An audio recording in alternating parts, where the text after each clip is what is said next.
together for many years. Where you go, I go." These were the words Ida Strauss said to her husband. One of the richest women on the Titanic didn't end up in a lifeboat. Ida chose to stay behind with her beloved Isidore. Moments earlier, she gave her maid a precious gift that probably saved her life. Isidore and Ida Strauss were both born in Germany and emigrated to the United States as kids. They met in New York and got married 5 years later. The couple had 7 children, but luckily, none of them were on the Titanic. Isidore worked for his father's shop in his late teens. Then, he started a china and porcelain business with his brother that grew into the glassware department at Macy's. Eventually, the brothers took over the entire department store and became multi-millionaires. Isidore and Ida were well known in New York for their wealth, charity, and their incredible love and devotion to each other. Whenever Isidore went on a business trip around the States or to Europe, his wife would go with him. When she couldn't, they'd write long letters to each other every day. The couple visited their native Germany every now and again, too. In 1912, they escaped the bone-chilling New York winter and headed for Europe. By that time, they'd already been married for 40 years. They mostly spent time in sunny southern France and also stopped by Isidore's hometown. In early April, it was time for them to sail back home to New York. They normally traveled on one of those huge German liners they had back then. This time, though, everyone was talking about the new luxury liner, the RMS Titanic. They couldn't resist it and immediately bought up some sweet first-class tickets. On April 10th, they boarded the newest ship of the White Star Line. This was going to be great. Ida and Isidore scored one of the 39 private suites at the top of the ship. The tickets cost around $100,000 in today's money. Some of the richest people in the world were staying next to them. The Strausses spent their evenings dining in front of a live orchestra in a hall filled with fancy furniture and expensive wooden paneling. They played chess and backgammon, visited the gym, the swimming pool, even checked out the on-deck squash courts. The luxury didn't last long, though. On the night of April 14th, the ship had its run-in with the most famous iceberg in history. It felt like a slight tremor, a little rumble, that's it. Nobody realized they were in any kind of danger. Passengers even started throwing snowballs made from the chunks of ice that had fallen on the deck. The ship officers told everyone they'd be fine. Moments later, Captain Edward Smith announced it was time to put those life jackets on and get into the lifeboats. All 20 of them were stored on the upper deck. They could have had more, but the ship's designers thought it would make the deck look too messy. There was actually a lifeboat drill scheduled for that day, but instead, they had the real thing. Pretty much only first-class passengers were going to be getting on those lifeboats. The Strausses left their private suite and waited for instructions from the crew. A lot of them were still confident. They told the passengers not to lose their passes. They'd need them when everyone got back on board. That was never going to happen. The ship was going under. The crew announced that women and children would board first. The Strausses were standing next to Lifeboat 8. Mr. Strauss, who was 67 at the time, was offered a seat with his wife because of his age. He refused it, saying he was not too old to sacrifice himself for a woman. He wanted to wait and make sure no women and children were left behind. Ellen Bird, Ida's new maid, hesitated before getting on the lifeboat, but Ida told her to go. There was still room for Ida, and the other first-class women were yelling to her to join them. It took about 10 minutes to load each boat. That's how long Ida had to choose her destiny. She took off her beautiful mink coat and handed it to her shivering maid. Ida said she wouldn't be needing it anymore. But the lifeboat wouldn't leave without her. Sailors tried to grab her and force her on the boat. Meanwhile, the Titanic's orchestra was still playing some pretty upbeat music in the background. Crazy. Ida dodged the sailors' hands and stayed on deck. Isidore was begging for her to go. She refused to leave him, no matter what. All the survivors in Lifeboat 8 remembered her final words about true love in the face of tragedy. We've lived together for many years. Where you go, I go."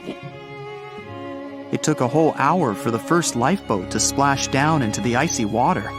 The last memory of the Titanic for many passengers was Isidore and Ida standing arm in arm on deck. More than 200 first-class passengers survived. Some of them said the Strausses sat down peacefully in 2 deck chairs, holding hands, just waiting. The 25 passengers on Lifeboat 8 spent the rest of the night rowing to safety. They were chasing what they thought were the lights of a ship. It turned out the rescue boat showed up from the opposite direction. They were lucky to be found at all.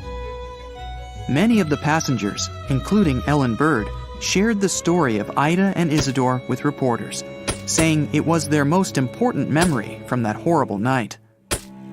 A month later, around 30,000 people went to their memorial service.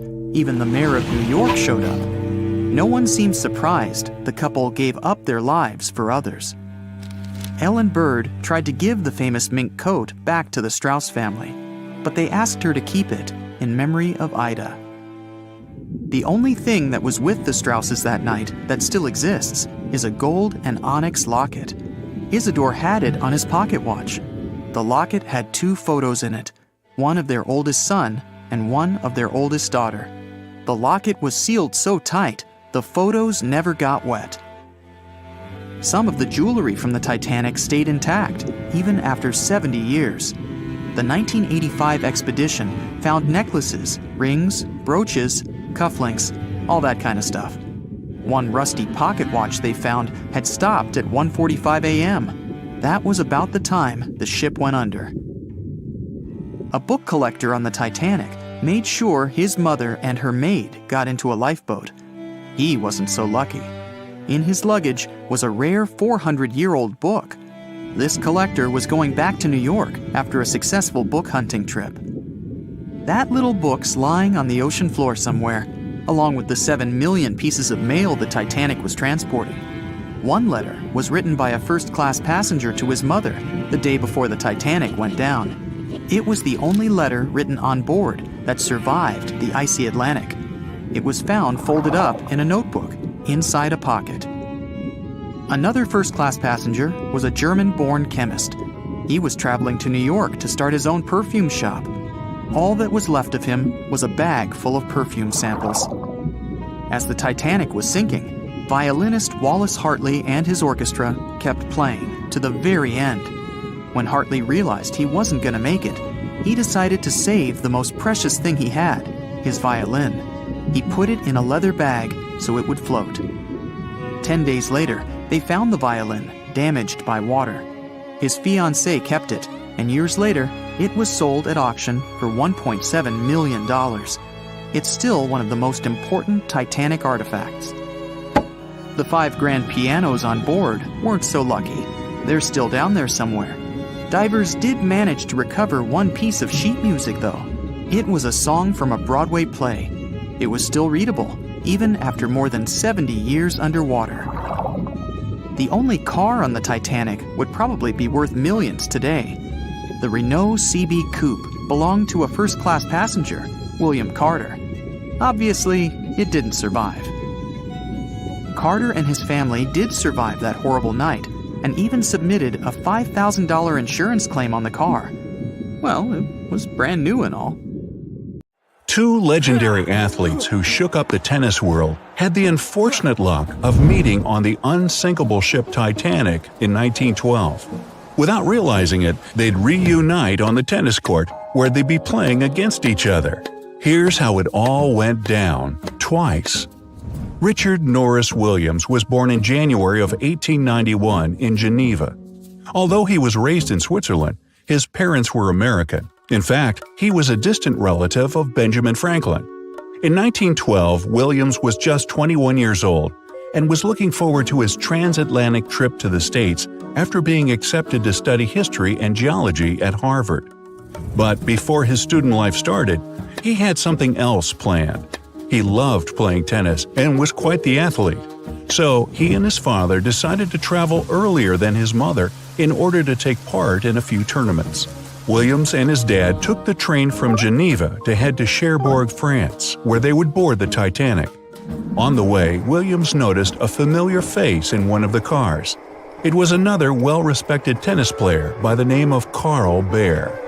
The two locked eyes for a moment on the train, not realizing that fate was about to align their lives in an incredible way. Bear was 26 years old at the time. He was born in 1885 in Brooklyn, New York. He had already completed his studies at Yale in law. 2 years before boarding the Titanic, he'd taken the bar exam. But you see, just like Williams, he also loved tennis a little too much. He'd already become famous in the tennis world for representing the United States in the 1907 Davis Cup final. But unfortunately, he lost in the doubles final at Wimbledon that same year.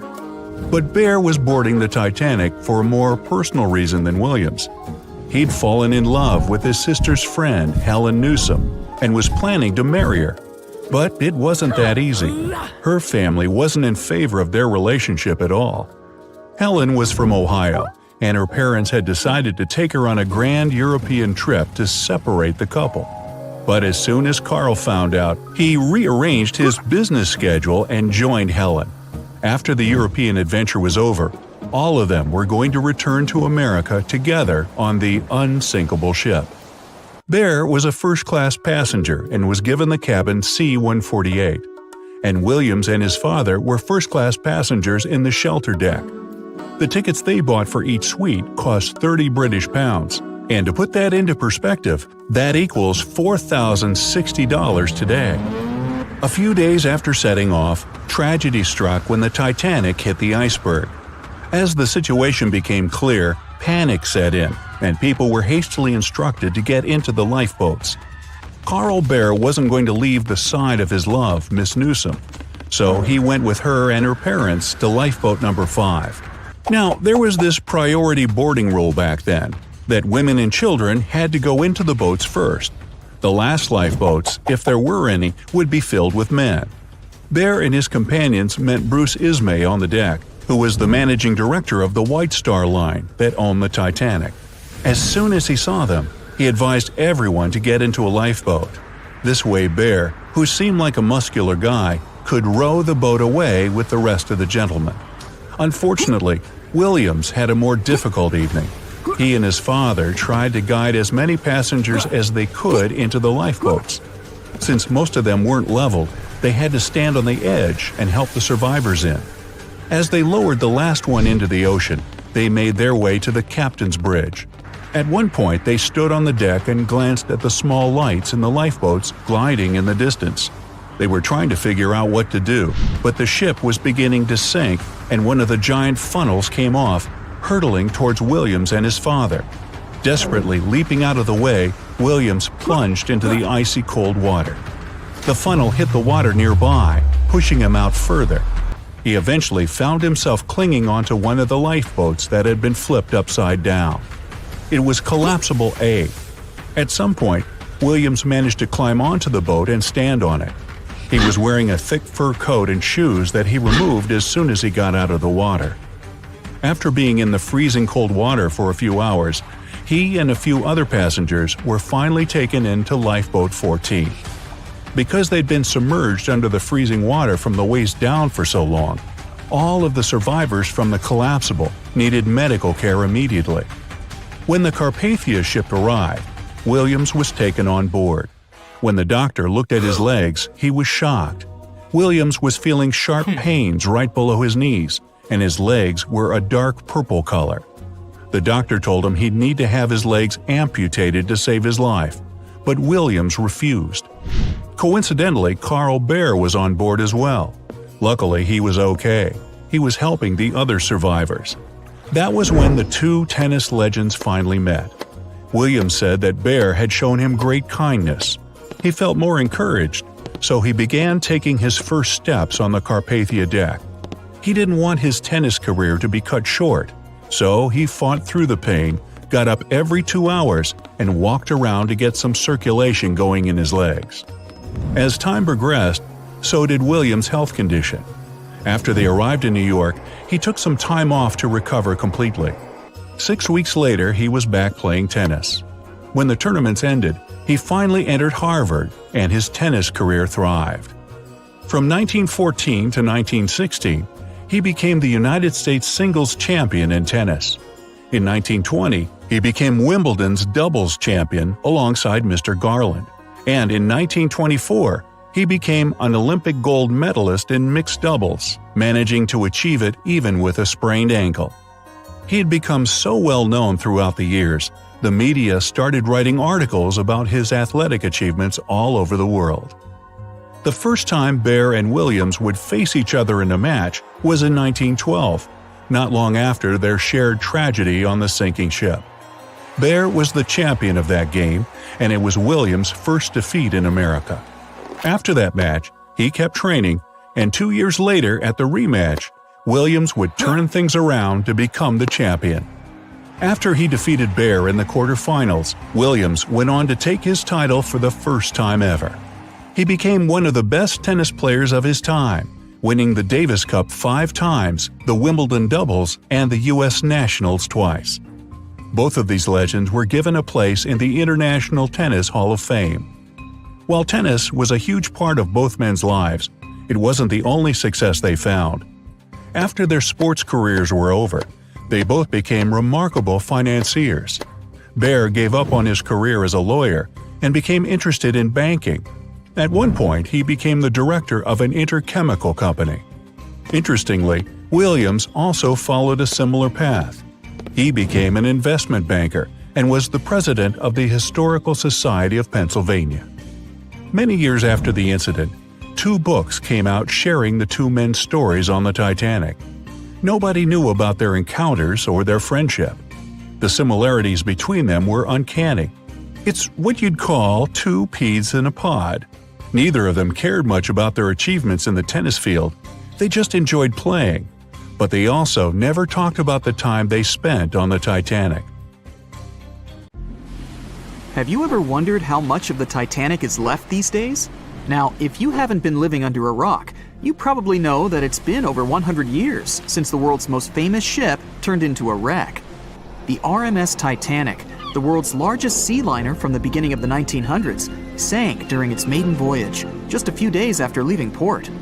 The ship struck an iceberg on April 14, 1912, taking down over 1,500 passengers of more than 2,200 who were on board the liner at that time.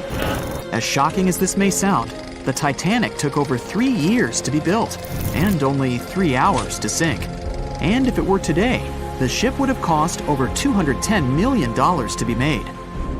It was last seen on the surface of the Atlantic at 2:20 a.m., and for many decades, that was the last time people saw it.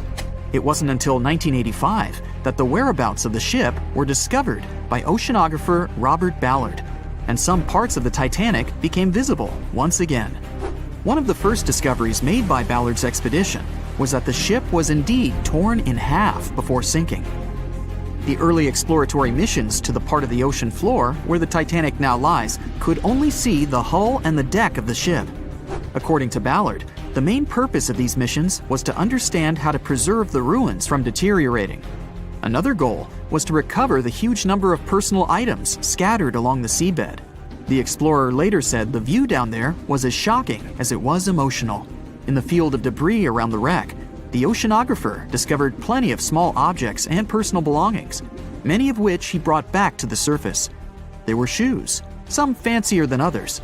There were pieces of clothing that belonged to crew members. And there were huge propellers. If on the surface they gleamed and shined, on the ocean floor they were embedded and devoured by sand. Ballard pointed out that the area where kitchenware was scattered measured more than a mile in length. There were enough plates, pots, and pans to fill up an entire industrial kitchen. For the first time ever, 3D animation footage reveals exciting images. The simulations show the Titanic's evolution from when she first set sail in 1912 until the state of her ruins today. But simulations weren't enough for deep-sea explorer James Cameron, who envisioned traveling to the heart of the wreck for the first time ever in the history of the ship. Yep, the same James Cameron who happens to be the director of a very famous movie about the ship. He has now dived 33 times to visit the wreck of the Titanic. Here's some fun trivia for you. The director says that his true passion has always been the ocean, and that ever since he was a kid, he wanted to study the sea. Directing, let's say, just happened to be his day job. And when the possibility of directing Titanic appeared, he said yes, just so that he could go and check out the ruins of the ship in real life. Now back to the wreck. According to James Cameron, it wasn't enough for researchers to access only the exterior of the ship. They needed to go inside, analyze and photograph what was left of the pompous interiors of the world's once biggest sea liner. Cameron piloted an innovative robot vehicle equipped with cameras. It helped the man to reveal spaces in the Titanic that no one had ever seen before since the ship touched the bottom. Turkish baths, for instance, still had their tiled walls standing up almost in all their entirety. These baths were exclusively for first-class passengers. They were located right next to the swimming bath and the third-class dining room, and were designed in the Moorish style. People resting there could get heating blankets and ask waiters to bring them anything they needed. If the pictures from before the disaster were astonishing, they carry a different kind of wow factor now, when everything you see in them is hidden underneath the surface of the water. Another shocking discovery was the ship's mast. If we look at the Titanic in its pre-sinking glory, the mast calls much of one's attention. Located on the bow of the huge ship, the mast held together the transmission cables for the Marconi system, a system of wireless telegraphy. That's also where the British merchant flag the Titanic flew was located. The mast stood at the height of a bit more than 100 feet and was equipped with a crow's nest. Nowadays, the mast is unrecognizable. Attacked by corrosion, it collapsed. The crow's nest broke apart too. Now we can see why the modern-day Titanic is a real treasure for deep-sea explorers. But as the wreck of the ship lies at an approximate depth of 12,500 feet, sunlight is non-existent there. So, piloted missions depend on high-end technological equipment to survey the area. Why do you think the Titanic went missing from the public eye for over 70 years? Well, because at that time, technology wasn't advanced enough for people to go down there, as well as bring back good footage of the wreck. Filmmakers were the ones who drove this technology to its advance by trying to film underwater. They began by building boxes to put their cameras inside. And now, deep-sea photography is highly advanced and allows us to marvel at the awesomeness of underwater life. Of course, taking pictures under the sea is no easy feat. For one thing, to withstand that crazy underwater pressure, submarines need to be really strong and have thick walls, no thinner than 11 inches. Plus, explorers need to understand how to film and photograph when there's almost no light around. There was another thing that made documenting the Titanic even more difficult. When the wreck of the ship was rediscovered by scientists, it was covered with red-colored rusty bacteria that made it even harder to take good pictures. As it happens, the color red does not reflect well underwater, which is unfortunate for photographers. For this reason, human-operated vehicles that go down to tour the ruins are equipped with powerful lighting devices. When you see some parts of the ship from afar, they look as if reddish-brown wax has been dripping all over the Titanic's ruins. But in reality, these icicle-shaped structures are colonies of microorganisms. When the ship sank, it brought down with it an enormous amount of bacteria that hadn't existed at the bottom of the ocean before.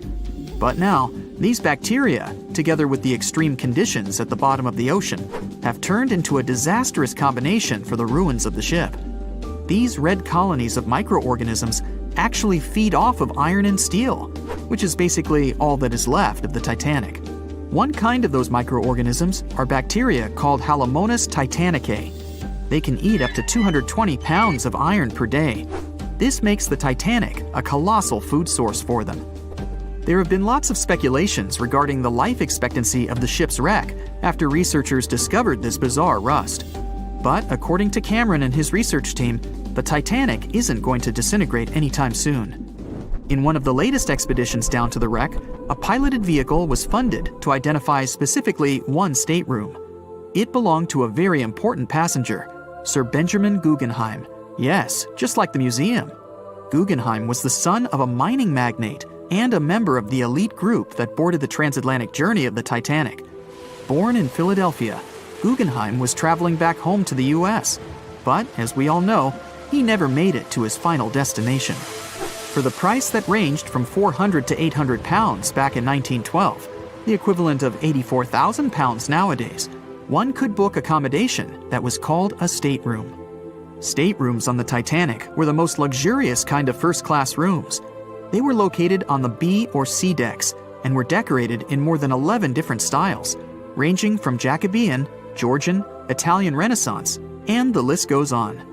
These rooms were filled with carved paneling and marquetry made from exotic and rare kinds of wood, such as mahogany, oak, and so on.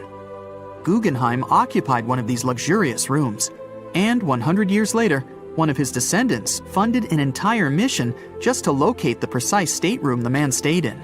This expedition turned into a documentary for National Geographic, and they did manage to identify which stateroom was Guggenheim's, so kudos for them. The night was dark and scary. A few hundred people were sitting in lifeboats, not knowing what would happen next or what their lives would look like from that moment on. All they knew was the giant ship they had been sailing on just a couple of hours earlier disappeared in front of their eyes. They were alone, waiting for help. Is anyone even coming? They had no idea if the rest of the ships that were traveling relatively close to them had heard their call for help. There was nothing else to do but wait. The Titanic, an iceberg, and one night, April 14th, 1912. It's one of the most famous stories from modern history that everyone talks about, even now, more than 100 years later. The 16 lifeboats on board could only accommodate a little more than 50%, 1,178 people, of the total number of passengers that were on board. And many of them were still half empty. In one of them, there was a little 2-month-old girl, Milvina Dean, the youngest passenger on board the giant ship. Her parents had decided to leave England because they wanted to build a better life in the United States. Her father had some family in Kansas, and he hoped they could start their own business there. The Dean family didn't actually choose to be on board this giant legendary liner, but because of a coal strike, they got transferred there, so they boarded it at Southampton as third-class passengers. Milvina's father felt when their ship hit the iceberg on that cold and seemingly peaceful night. He immediately went up to investigate. When he saw that people were panicking and that the crew members were giving warnings on the actual danger of the situation, he rushed to their cabin to find his wife. He told her to dress the children and quickly go up on deck. The crew members gave the order to get the lifeboats ready and start transferring women and children there first. It was a chance for at least some family members to get to safety. Milvina, her mother, and her brother got in Lifeboat 10. They were among the first off the liner out of the 706 crew members and passengers who managed to escape the sinking ship. Later, the liner called Carpathia heard their call for help, came for the passengers, and took them to New York. Her father, unfortunately, stayed behind them and didn't manage to save himself. Milvina grew up in Ashurst, England, which wasn't far from where she set sail on the ship. She spent her life working as a secretary and an assistant in small businesses in Southampton. She never married. Milvina always used to say she never spoke about the whole Titanic thing because she remembered nothing about it, so she didn't want people to think she was just drawing attention to herself. But in 1985, a French-American team got together and located the wreck of the Titanic. It was around 370 miles east of Mistaken Point, Newfoundland, in water that was more than 2 miles deep. That's when they confirmed the ship split in two. For decades, people believed the ship sank in one piece. They thought the only significant damage was the damage the hull got from its contact with the iceberg. In reality, it broke in half, right between its third and fourth funnels. It happened shortly before the ship disappeared under the surface of the water, and the whole thing, starting from the moment when they hit the iceberg, lasted around 2 hours and 40 minutes. People didn't pay that much attention to the Titanic until this team of researchers found the wreck. In the last year of her life, she sold some of her family's possessions at auction to pay for her stay in a nursing home. The items she sold also included a suitcase filled with clothes that her family got when they arrived in the US, and compensation letters her mom got from the Titanic Relief Fund. The compensation letters outlined the financial aid that certain passengers received who had survived the loss of their loved ones. She lived until the age of 97 when she caught pneumonia. She was the youngest of the 705 people that survived the whole event. The Titanic was the world's largest ship. Since it was so big, some thought the vessel should have had 4 exhaust stacks. But Thomas Andrews, the man who designed the ship, believed that only 3 were necessary. So, the Titanic basically had one purely decorative stack. 2,200 people were on board when the ship sank. There were 908 crew members, and the maximum number of passengers on board, which was 3,500. As you probably saw in the movie, there were different classes of passengers. The estimated overall wealth of those in first class was about $500 million, and researchers estimated $6 million worth of things went down to the ocean bottom, together with the ship. In first class, this liner was a place of luxury. It had 4 restaurants, 2 libraries, 2 barber shops, reading rooms, and a photographic darkroom on board. There was also a heated swimming pool, but only first-class passengers could use it, at a price of 1 shilling a time. The ship also had Turkish baths and electric baths, and passengers could use each for 4 shillings at a time. The cost to build this massive giant was $7.5 million, but that was back in 1912. Today, it would be about $200 million. First-class tickets cost $2,560 at the time, which is today's equivalent of $61,000. What would you get in these expensive cabins? A sitting room, 2 bedrooms, 2 wardrobe rooms, and a bathroom. Would you pay that much for those luxuries? Teams of researchers still haven't explored many areas on the Titanic. It's still very, very hard to access them with underwater vehicles. There was a lifeboat drill scheduled for the same day the Titanic sank, but it was called off for some reason. The crew had done just 1 lifeboat drill, and that was when the ship was still docked. But even if the crew members had been properly trained and each lifeboat had been filled, the capacity was still not enough to save each and every passenger. The Titanic was the biggest movable object in the world at that time. On May 31st, 1911, its immense hull made its way down the slipways and ended up in the River Lagan in Belfast. Over 100,000 people were there to see the launch, which took just a little more than a minute and went off without a hitch. The people who were in charge of the ship immediately towed the hull to a mammoth fitting-out dock. Thousands of workers spent most of the next year there working hard, building the decks and constructing all those luxury interiors that gave the Titanic its specific look. They were also installing the 29 giant boilers that would power the ship's 2 main steam engines. All that to get the title Unsinkable. The ship had more than just one fatal flaw. You may have heard of one of its design flaws. The airtight bulkheads weren't completely sealed on top. This allowed water to flow from one compartment to another, which eventually sank the liner. And Titanic had more flaws. High sulfur content, cold temperatures, and high speeds largely affected the steel of the vessel's hull and the iron of its rivets. The steel here shattered, while the rivets popped out relatively easily. This was the reason the Titanic sunk 24 times faster than we'd expect.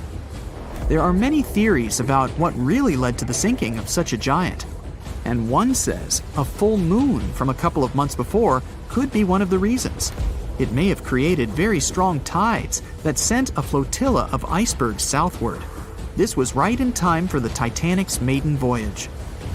Research says an optical illusion prevented the ship from getting help. One famous British historian, Tim Moulton, thought the atmosphere on the night of the sinking created specific conditions that made it very hard for the crew members to spot icebergs. They partially caused something called superrefraction. The extraordinary bending of light causes miraging, and several ships in the area recorded it. Not only did this prevent the crew from seeing the troublesome iceberg in time, but it also stopped one of the ships that could have offered help from identifying the call for help and communicating with the Titanic crew. Also, some say the ship was traveling too fast. From the start, they blamed the skipper for sailing such a big liner at such a high speed, 22 knots, through the cold and unpredictable waters of the North Atlantic, which was full of hidden icebergs. Can you guess how many theories of the Titanic's sinking exist? Right, loads, including a theory of my own, which I'm going to share with you today. And then you can decide which one seems most likely to you. One Piece theory. The very first version of the events was the One Piece theory. It's very simple and basically claims that the sinking happened without any breakups. 2:15 a.m., the ship collides with an iceberg. 2:18 a.m., the lights go out. The ship reaches an angle of 45 degrees and then quickly begins its final plunge into the ocean depths. 2:20 a.m., only about 3 minutes later, the RMS Titanic disappears under the surface of the ocean for good. The liner doesn't break, it just goes down as a whole piece. Of course, this can't be true. In April 1912, the Titanic was not only the largest ship in the world, but also the largest ship ever built. It's hard to believe that such a heavy vessel could have gone down without breaking. That's just impossible. Well, I mean, you can't blame the theorists. Before we found the wreckage, there were no other theories. Wait a minute, or were there? The day after the disaster, the survivors gave their interviews. They talked about what had happened, and some of them claimed that the ship had actually broken in two when it had been flooded. For example, Jack Thayer, a 17-year-old boy, outlined the sinking as he remembered it, and L.D. Skidmon drew a sketch based on his description. The picture clearly showed the ship breaking in half. But no one believed Jack or other witnesses. There was no evidence, so their claims were received with a grain of salt. But in 1985, things changed. First, breakup theory. That's when Robert Ballard found the wreckage of the Titanic in the depths of the ocean. When people saw the wreckage, it became clear that Jack and the other survivors had been right. The Titanic did indeed break in two when it sank. So it's time for a new theory. 2:15 a.m. The keel breaks, the starboard list eases, and the hull continues to bow and crumble. 2:17 a.m. The galley sections break off. The towers immediately drop under their own weight. The lights go out. The stern is pulled into the air. The bow breaks off and starts sinking. The aft is barely hanging on to the starboard side of the stern section superstructure. The stern section slowly lists over to port as it begins sinking again. It rises up one last time and pivots in a semicircle as it sinks. It all sounds pretty convincing, right? But people began to find plot holes in this theory. For example, the Titanic couldn't have held together until it reached such a high angle. The breakup would have had to begin much earlier. This only meant there was still a vast field for research and speculations. So people started to come up with their own possible scenarios. How about we look first at the ones no one likes? V-break and Aaron 1912 V-break. According to the first breakup theory, the Titanic reached a high angle, and the weight of its unsupported stern caused it to crack from the top down. But it's physically impossible. So, are there any other ideas? In 2006, Roger Long, a naval architect, decided to research a so-called V theory. 2:17 a.m. The breakup begins at a shallow angle, perhaps as little as 11 degrees. The upper structure fails and starts to crack. At this moment, only its double bottom is holding the Titanic together, but it starts to bend under the strain too, failing the ship. Water is pouring through the crack. It increases the weight in between the two sections, bending the Titanic the other way and pulling it into shape somewhat resemblant to the letter V. The upper decks get mangled and bent together. The bow heads for the bottom, and the stern is the last to sink. This theory has since been disproven many times, though. Roger Long believed it because the broken edges of the upper decks in the Titanic's bow section were all mangled and crushed. However, we have learned that it happened because of the so-called hydraulic downburst, the force of the water crashing into the deck as the Titanic hit the ocean floor. Another V-break theory states that the bow had risen out of the water after the break. This theory was mainly peddled by one former Titanic enthusiast. But not only has this theory been proved to be physically impossible, due to the bow's incredible mass. It was also inspired by incorrect information. Remember Jack Thayer? Well, it was based on his sketch and the words of a couple of passengers. But the truth is, none of them had ever seen the Titanic break down like this. Jack himself even stated in an interview that the sketch was completely out of context to what he had actually seen. It was drawn by a passenger on the Carpathia, the ship that received the Titanic's distress signal and came to its aid. It couldn't be used as evidence. Now that we know this, let's move on to the theories that most people believe in. James Cameron's banana peel theory. Who hasn't seen the legendary movie about the Titanic, right? It became the leader of the 70th Academy Awards ceremony in the number of nominations and awards, and deservedly so. But did you know that James Cameron had been interested in the Titanic for many years and studied the ship's history? His books and research are very detailed, and he even came up with his own version of the events. It's called the banana split theory, and this is actually what you could see in the movie. Here's how it goes. The Titanic reaches a 23-degree angle and fractures down to the keel. The double bottom acts as a hinge as the stern falls down. When the double bottom fails, the bow and the stern separate. The stern lists to port, standing vertically, and then begins to go underwater. This theory is the most scientifically accurate one, along with Roy Mengat's theory. Wait, who's Roy Mengat? Mengat theory.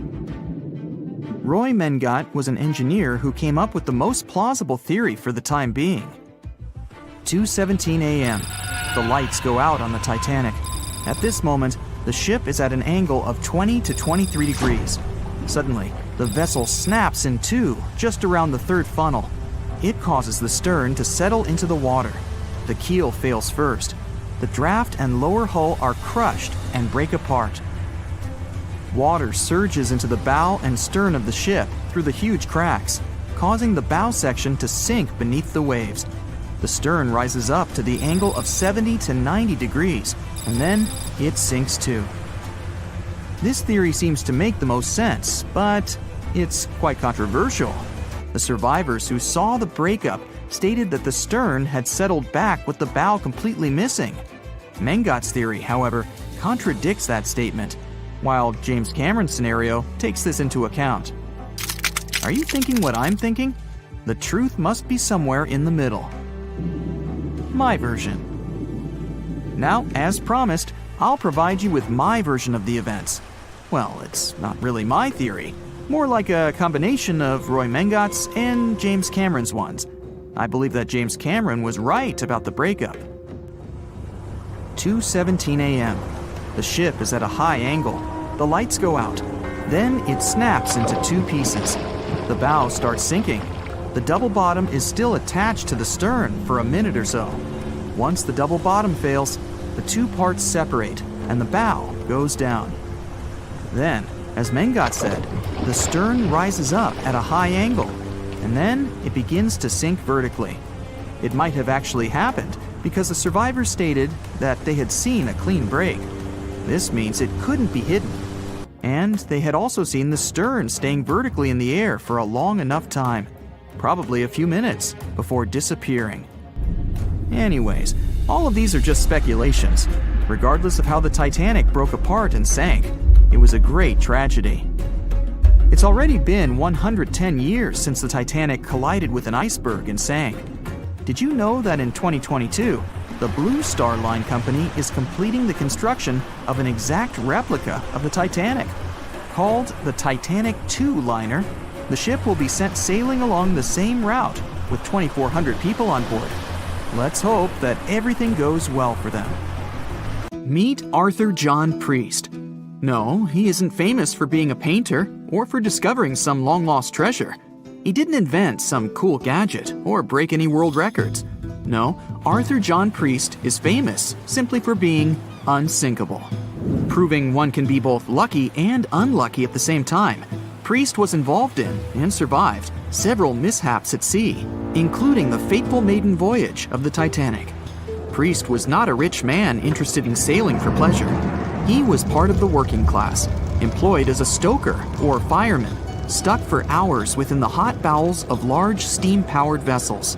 His job was dirty and difficult. He was responsible for keeping the furnaces lit, feeding them coal to ensure enough steam was produced for the engines to work. He had to be careful about not overheating the system or setting fire to the whole ship. The furnaces had to be carefully watched and constantly fed. He breathed it all in a while, working and fighting with the sweat and the dirt. He would often work shirtless because of the heat and was always covered in black coal dust. And when he finally had a break, his shared living quarters were nearby in the same part of the ship. He must have been good at his job, though, because he had no trouble finding work. But wherever he went, bad luck seemed to follow. The first incident was a mild one. As a young man, Priest worked on the RMS Asturias.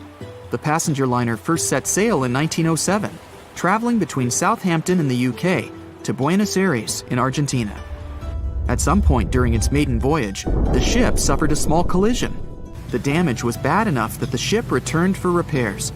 Thankfully, there were no reports of any serious injuries. Priest, unfazed, simply went to work on another ship, but his bad luck lingered on the Asturias. In 1914, the Asturias became a hospital ship, helping care for sick men and women around Europe while bringing them home to England. But in March 1917, at just around midnight, the ship was struck by a foreign object. Its hull was breached and the engine room flooded. The captain ordered everyone to abandon the ship, sending crew, patients, and health staff scrambling for the lifeboats. The vessel was still moving, powering through the water because the main controls, located within the flooded engine room, could not be turned off. The captain refused to leave the ship while people were still trying to escape. He was able to aim the Asturias towards Bolt Head, where it finally hit land and couldn't sink. The remaining lifeboats were lowered and the final survivors made it to safety. When they studied the damage on the ship later, the Asturias was declared a total write-off. It might be hard to pin this particular disaster on Priest. After all, he wasn't even on the ship at the time. But it seemed that many of the ships on which he served were destined for trouble. His bad luck followed him to his next job on the RMS Olympic, a massive ocean liner. The Olympic was big. In fact, it had been designed and built as part of the fleet that included the Titanic. But with size came sacrifice. The Olympic was great at moving in one direction, but very difficult to handle when it needed to turn. It was September 1911. The Olympic was trying to alter its course. The Hawk, a smaller ship sailing nearby, didn't give the larger vessel enough room to maneuver, and the two slammed into each other. Because the Hawk was engineered to deal with potential confrontations when out at sea, its reinforced bow tore through the Olympic. Two large gashes appeared on the ocean liner's side. The propeller shaft was badly twisted, and worse, the ship began to take on water. Somehow, the Olympic made it to shore without sinking, and nobody was seriously hurt. Priest had no idea that this was just a small taste of what his future held for him. He next found employment on a brand new ship, a better ship, an unsinkable marvel that was said to be the biggest vessel to have ever been built. Yes, he was going to work on the Titanic. And what a job! It took 29 boilers, requiring 850 tons of coal a day to produce enough steam to power the Titanic. Priest was just one of 150 stokers toiling away in the ship's underbelly, keeping those fires burning day and night. He made around $30 a month. But on April 14, 1912, he would find himself flung from a world of extreme heat to one of blistering cold. At approximately 11:35 p.m., the crew spotted an iceberg. The Titanic tried to avoid it, but the alarm had been sounded too late. 5 minutes later, the two collided. The iceberg tore through the hull, and the once watertight compartments inside were badly ruptured. As the cold Atlantic water flooded in, the ship began to sink. Distress signals were sent, but the closest ship, the Carpathia, was over 3 hours away. In the dark of night and stuck in the middle of nowhere, the crew and passengers panicked. Those who could scrambled for the lifeboats. Others jumped into the icy waters. In total, only 706 survived that terrible night. Priest, at the time of the collision, was down in the ship's lower quarters. He was on break, relaxing from a hard day of work. And as the ship went down, so did his chances of survival. He and his fellow workers were in the most dangerous position on the ship. They had to make their way through a maze of corridors and gangways, some of which were flooded, in a mad dash to the deck. And then they faced the frigid water, jumping in and desperately swimming to safety. The ocean was so cold that Priest even suffered frostbite before finding his way onto a lifeboat. He was one of only 44 stokers to survive that night. After an experience like that, most of us would never set foot on a boat again. But Priest had to work. His next job also ended in disaster. He was offered employment on the HMS Alcantara. It went down in 1916, and Priest was again one of the few to make it to safety. He was badly wounded in the process. But he kept pressing his luck, and his next job as a stoker may have felt eerily familiar. He would be working on a ship built by the same people behind both the Olympic and the Titanic. And this ship, named the Britannic, was the biggest of the three. It was also believed to be a superior vessel, fitted with new safety features after the Titanic sank. For example, it had 48 open lifeboats, 46 of which were the largest ever used on a ship before. 2 of these were even motorized and equipped with special communication devices. The good news? The Britannic survived its first trip without incident. It was already doing better than the Titanic ever did. However, on November 21st, 1916, the Britannic was shaken by a loud explosion while traveling through the key channel in the Aegean Sea. The hull was damaged, and some of the compartments began to fill with water. But, unlike the Titanic, the Britannic had been designed for just such an emergency. It had been fitted with 5 watertight bulkheads. Intact, these would help keep the ship safe and floating for a much longer period of time. But there was one issue. Portholes along the lower decks had foolishly been left open. As the ship tilted, the portholes let in water, which flooded the Britannic and hastened its descent into the sea. This effectively made those watertight bulkheads useless. The ship was going down fast, much faster, in fact, than the Titanic had sunk. 35 of the lifeboats were successfully launched, saving most on board. Of the 1,066 passengers and crew, 1,036 survived. Priest, his luck intact, was one of them. And yet, he still wasn't done with a life at sea. He accepted a position as a stoker on the Donegal. It was a smaller passenger ferry that had been converted for use as a hospital boat. In April 1917, it was struck by a foreign object while fleeing an unsafe situation, and though he suffered from a head injury, Priest was again one of the survivors. It took experiencing 2 collisions and 4 sinkings before Priest was finally ready to retire. In fact, he reportedly said he only gave it up because no one wanted to sail with him. Can you blame them? He would live out the rest of his life on dry land in Southampton, England, with his wife Annie and their 3 sons. But Arthur John Priest would always be remembered as the unsinkable stoker. It was the biggest ship ever built in its time, and it was supposed to be unsinkable. But within days of steaming out on its first voyage in 1912, the Titanic was gone beneath the relentless waves of the North Atlantic Ocean.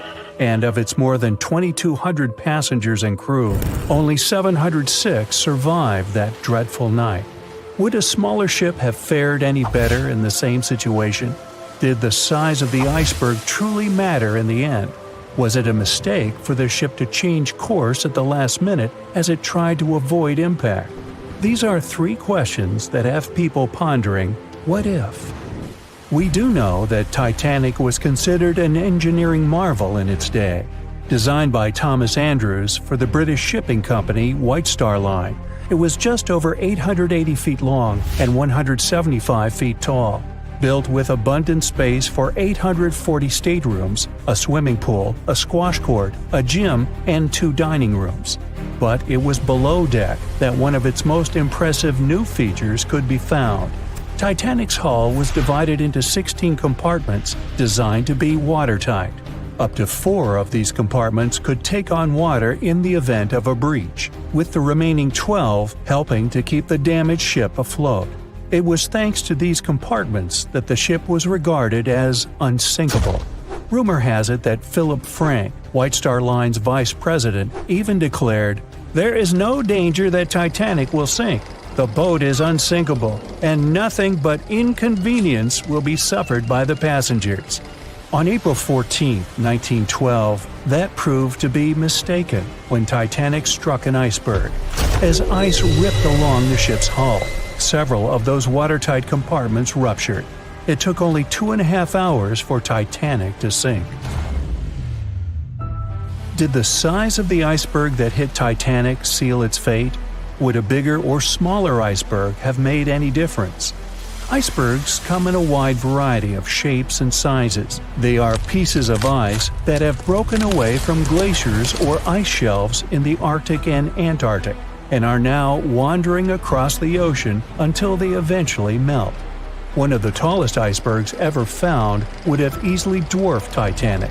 Discovered in 1957, it was 550 feet high. That's close to the height of the Washington Monument. Imagine ramming into something that big. Smaller icebergs, though, can turn out just as dangerous.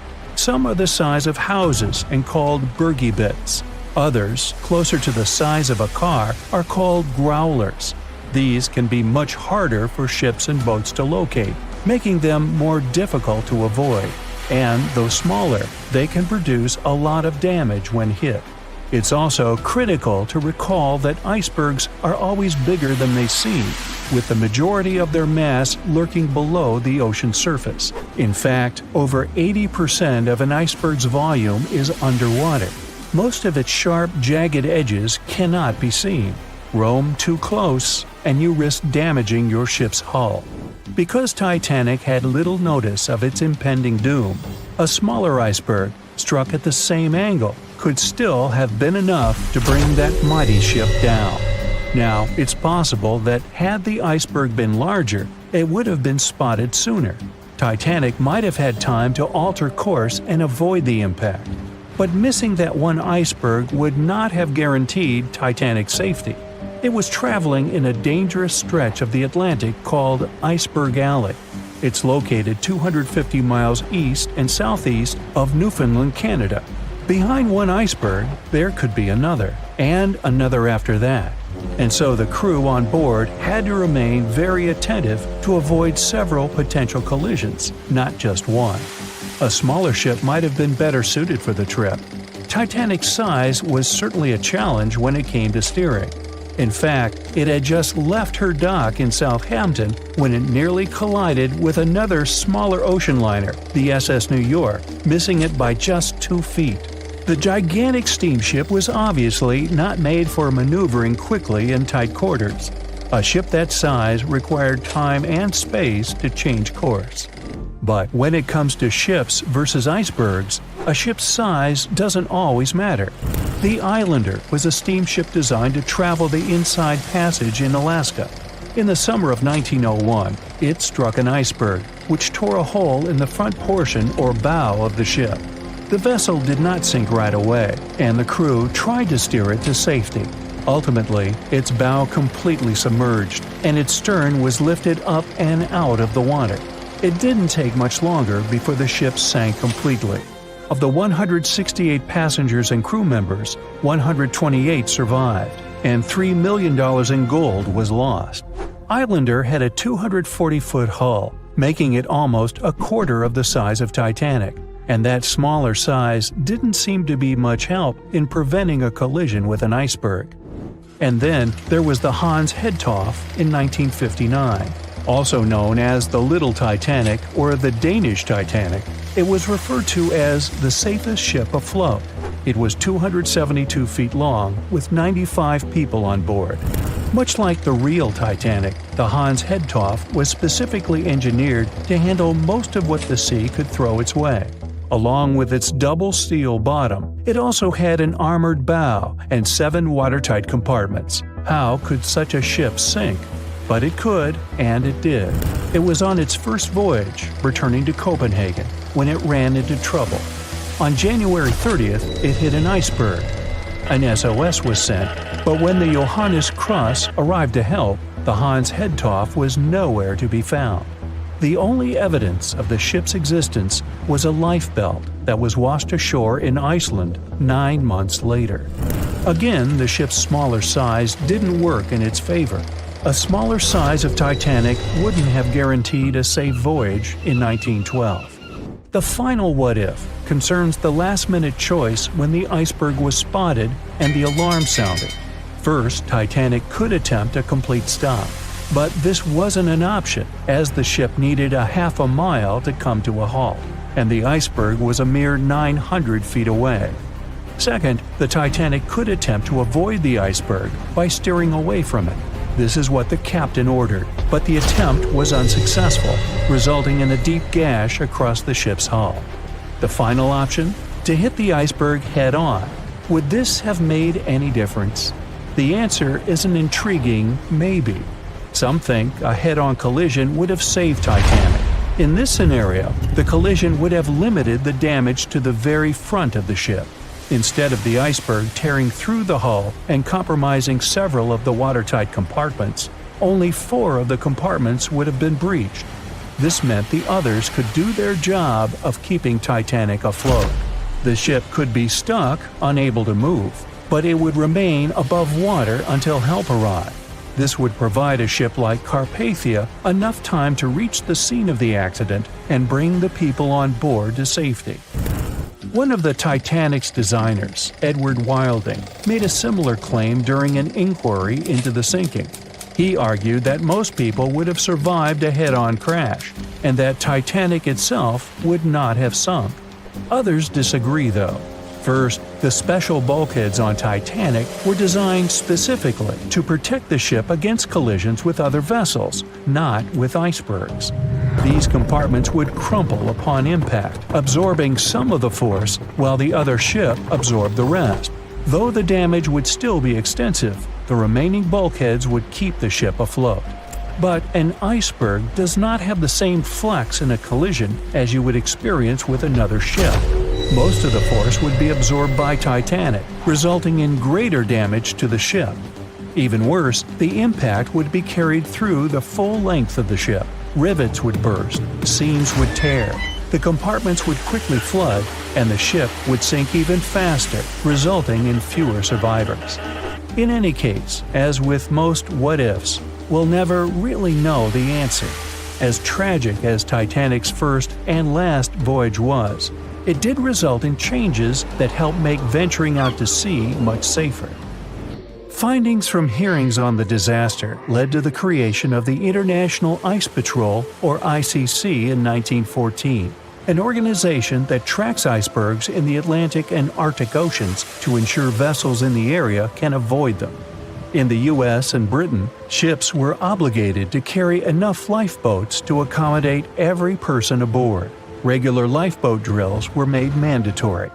And finally, the bulkheads on ships were made higher to keep water out, and bottoms were stretched to create double hulls, helping make the compartments truly waterproof.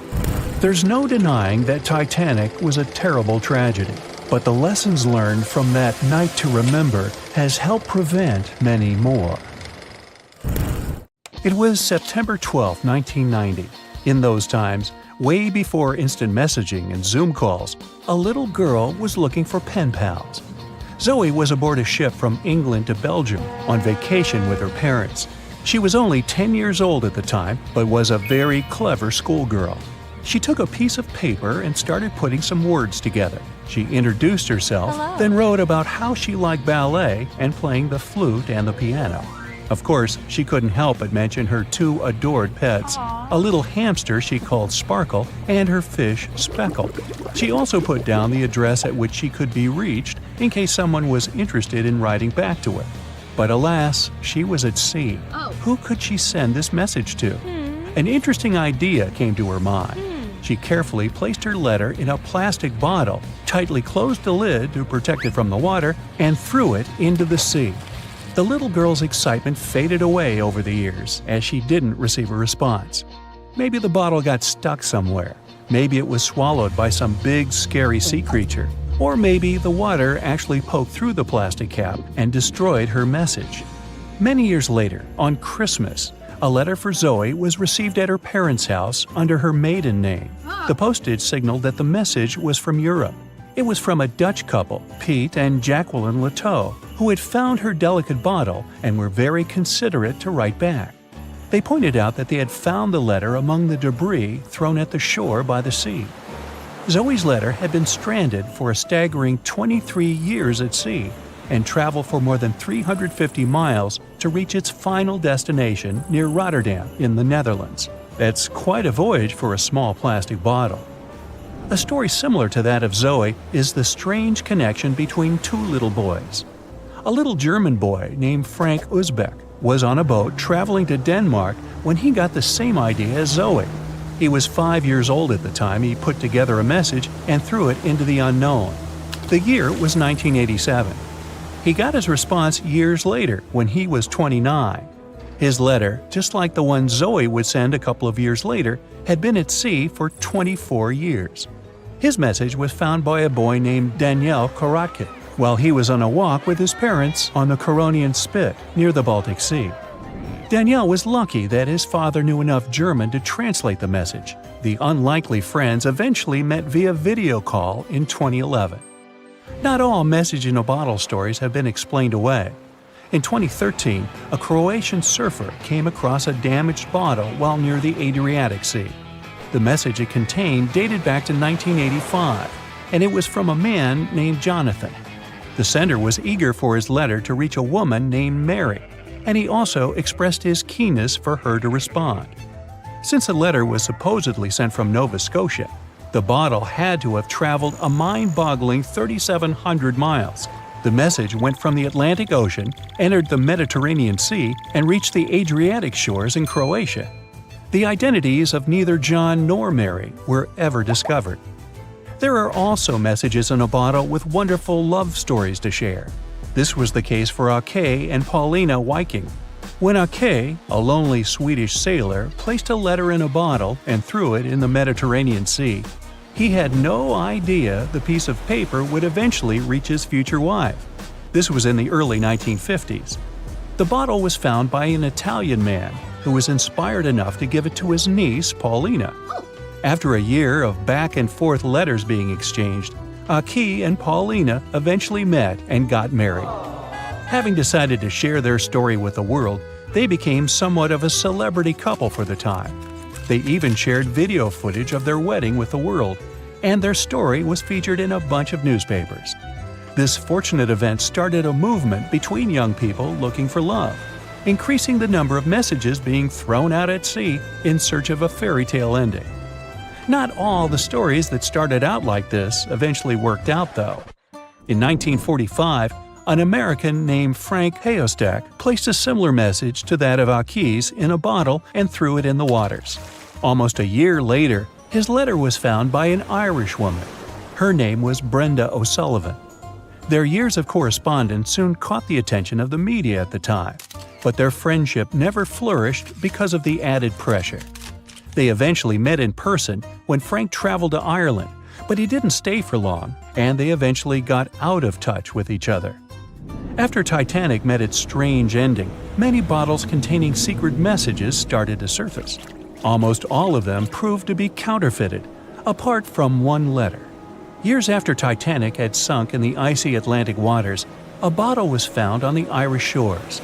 It was supposedly from a man named Jeremiah Burke, and to this day, it is considered to be the only genuine message in a bottle originating from Titanic. The piece of paper simply stated the sender's name and the location, the Titanic, accompanied by the word goodbye.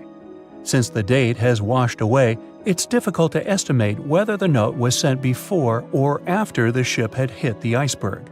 The common understanding is, however, that since Jeremiah was looking to relocate to the U.S., he was merely sending his last symbolic regards to his family and friends back in Ireland. This simple way of meeting and sometimes corresponding with people has turned into a hobby for a man from a Canadian province named Prince Edward Island, located east of the U.S. state of Maine.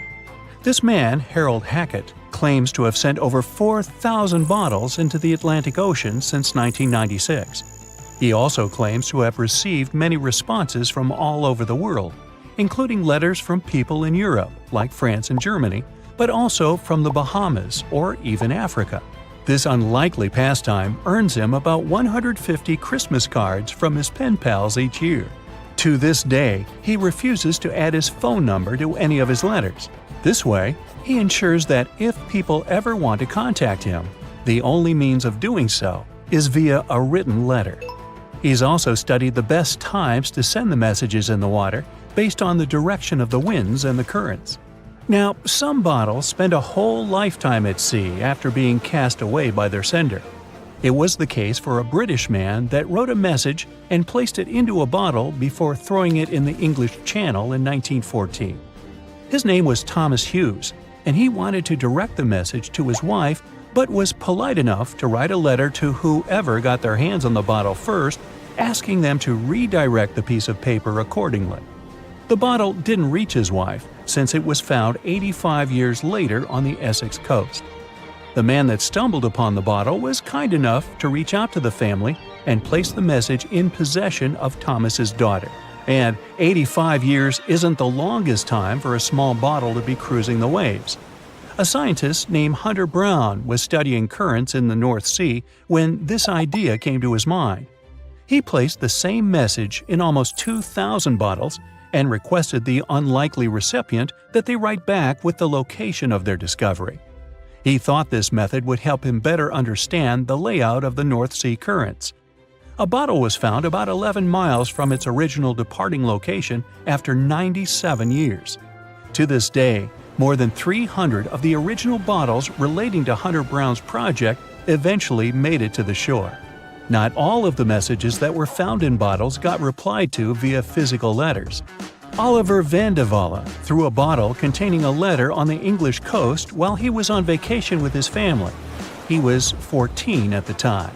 33 years later, a woman reached out on Facebook claiming she had gotten his message and tracked him down through his social media profile. At first, he hardly remembered having placed the letter in the bottle, but he eventually recounted the events, even the fact that he sealed the bottle with candle wax to make sure it was leak-proof. And then there's Christina Aguilera and her bottle. No wait, hers is about a genie in a bottle. Okay, never mind. Staying in the water that's 70 degrees Fahrenheit for a long time definitely won't do your health any good. A water temperature of 50 degrees Fahrenheit is a nightmare. It feels much colder than the air of the same temperature. The passengers of the Titanic were in 28 degrees Fahrenheit water. Can you imagine how cold it was? Even the iceberg that the Titanic met was warmer. The water didn't freeze because of the high salt content. But what if the temperature had been higher? What if the Titanic had sunk in warm water, say 120 degrees Fahrenheit? Theoretically, this could have happened had the waters of the North Atlantic met a warm undercurrent from the southern part of the ocean on disaster day. But this heat wouldn't have been enough. The ocean area is too vast, and the temperature is too low at night. The warm undercurrent alone wouldn't have made a difference for people who were overboard. But if the Titanic had sunk in another place at one particular moment, perhaps then all people could have been saved, thanks to an incredible natural phenomenon. Now, on board everybody, our voyage to a parallel universe begins. It's a moonless night on April 14th through 15th. The Titanic crashes into an iceberg. Icy water floods the lower decks. The captain sends a distress signal. The nearest rescue ship, Carpathia, is 58 miles away from the sinking Titanic. At maximum speed, Carpathia will get there in 4 hours. That's quite long, even in warm tropical waters, since your body loses heat anyway. The Titanic begins to sink. The crew downs lifeboats. Some of the passengers jump overboard. The ship is going under the water. There are no boats left, so you jump along with other passengers. It feels as if you got inside a huge iceberg. The water is so cold that it's hard for you to move. You can't even scream because there's no air in your lungs. But at this moment, you feel a pleasant warmth coming from the depths. The heat rises above your knees and waist, then reaches your neck. Finally, you regain control of your muscles and can breathe deeply. You notice that all the other passengers feel the same warmth. The water becomes a little hot. It makes you happy. But in a moment, horror replaces your delight. The ocean begins to foam. And not because of the high temperature, but because something is rising from the ocean floor. You hear a heavy, low sound coming from the depths. It's not a sinking Titanic, but something bigger. You can see a huge iceberg nearby. It's melting, and a huge chunk is breaking off from it. A million bubbles appear on the surface. Then you feel something hit you in the leg. Thousands of strange, lightweight rocks are rising from below. There are also massive plates among them. People use them as lifeboats. You climb on one of those rocks and look at the ship. It doesn't sink, since all the water is bubbling and pushing the vessel up. You take one of the small rocks and understand everything. It's pumice. An underwater volcano has woken up right under the ship. Thousands of tons of volcanic rock are floating to the surface. When it erupts, its magma shakes the entire space, heats the water, and destroys the seabed. But it doesn't result in anything destructive on the surface. The enormous pressure of hundreds of millions of gallons of water suppresses the volcano's power. Molten rocks of the Earth's crust are pressed against the seabed, and pumice rises to the surface. And here's why it happens. The upper part of Earth consists of many solid parts, tectonic plates. These plates collide with each other and divide. And when one part separates from another, the magma immediately comes up. So, all volcanoes are these unstable fault sites. If the Titanic had sailed over one of these areas during an eruption, many passengers would have been saved. Back in the parallel universe, you notice the Titanic starts sinking again. The water is no longer bubbling. The volcano has gone out. In a matter of seconds, the ocean turns icy again. Fortunately, you have your pumice lifeboat. This is enough to wait for rescuers. But let's imagine a situation with no underwater volcano and an iceberg. A situation when the water was warm from the very beginning. One of the engines in the motor compartment of the ship breaks down. Several pipes burst because of increased pressure, and now there's a crack in the ship's body. Water is filling the lower decks. The ship is sinking. People evacuate on lifeboats. There's less panic since the night is warm and no one is freezing. Each passenger gets a life jacket. The ship is breaking. You understand that you have to jump. The Titanic goes underwater. Many passengers fall overboard in horror. They dive into the dark ocean and immediately come to the surface. Panic and complete chaos take over. The ship disappears in the dark, and finally, it's all silent. A few minutes pass, and you notice there's no panic at all. The water is warm. Almost all passengers have life jackets. Someone is floating on the wooden ship wreckage. After a couple of hours, the water no longer seems so comfortable. The ocean takes away your body heat. To keep warm, passengers swim closer to each other in a tight circle. Yeah, now it's quite possible to wait for another couple of hours till the rescuers come. People on lifeboats sail closer and take those who freeze on board. Passengers take turns, 20 minutes in the water, then 20 minutes in boats. It's essential not to take your clothes off. Even a wet outfit helps keep your body warm for longer. And when it seems that everyone is saved, somebody screams. A girl in a boat looks scared. She trembles with fear and points her finger into the black water.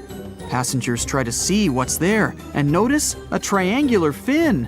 1, 2, 3. There are so many of them! The noise of the sinking ship has attracted a group of sharks. And now, they are circling the survivors, hoping to satisfy their hunger. They're swimming slowly. It doesn't look like they're going to attack. But you should keep your eyes open, as these fish are some of the world's most aggressive and dangerous sharks, the bull sharks. They can be agile, fast, and unpredictable. They don't swim in the cold waters of the Atlantic, but the water in this parallel universe is perfect for them. The sharks are strong and sturdy. They create the illusion of slowness to relax their prey. They're called bull sharks because of their short, blunt muzzle, like that of a bull, and they like to hit a target or other sharks with their forehead. Several fish are ramming boats. Someone falls into the water. Fortunately, people help them back on board. The sharks aren't going to retreat. Chaos and panic ensue. People are screaming and splashing the water with paddles to scare away the fish, but it doesn't help. One of the sharks opens its toothy mouth and clings to a boat. At this moment, you notice more fins nearby. A pack of great white sharks arrives at the party. They are some of the most dangerous animals on the planet. They're big, fast, and strong, and their 300 triangular teeth lined in several rows are sharp as blades. Great white sharks swim around the boats and scare away the bull sharks. You fall off the boat and see a big fin approaching you. Fear awakens the survival instinct in you. You're trying your best to swim away from the shark as far as possible. Of course, it's useless, since the shark is much faster and will definitely catch you. You feel your foot touching the shark's nose. The other foot gets into the toothy mouth. You scream in horror. After a second, the shark lets you go. Great white sharks rarely attack people. If they bite, it's just to test you. After all, the shark's favorite prey is seals. It simply loses interest if it realizes you aren't a seal. But if the shark is starving, it doesn't matter to it what kind of prey you are. Lucky for you, this one is not like that. Those survivors in the boats have almost nothing to fear either. Great white sharks don't attack them. They can push boats slightly, but only to test them. The great white shark is swimming away from you. But a bull one appears, and it looks like it's hungry. The shark is swimming towards you, opens its mouth, and a loud ship horn penetrates the water. This is the RMS Carpathia that has come to the rescue. All the sharks swim away scared. All passengers are saved. Back in our universe, another ship that had been nearby could have saved the passengers much earlier. But that's another story. Over a century ago, the Titanic struck an iceberg and sank to the bottom of the Atlantic Ocean. Of the 2,240 people on board, only around 700 survived. Since then, the tragedy has been the subject of endless movies, documentaries, and books. And though we've learned a lot about the ship and many of the people on board, we hardly know anything about the iceberg responsible for the catastrophe, especially anything concerning its size. But maybe we can find some clues. The Titanic was constructed by the White Star Line as part of its new fleet of passenger liners. At the time, it was the largest ship ever built, and it lived up to its name. The ship was 883 feet long, equal to 2.5 soccer fields placed end to end, and 175 feet tall, which is close to 10 giraffes standing on top of one another. From the waterline to the deck alone, the boat was 60 feet high. That's close to the height of a 4-story building.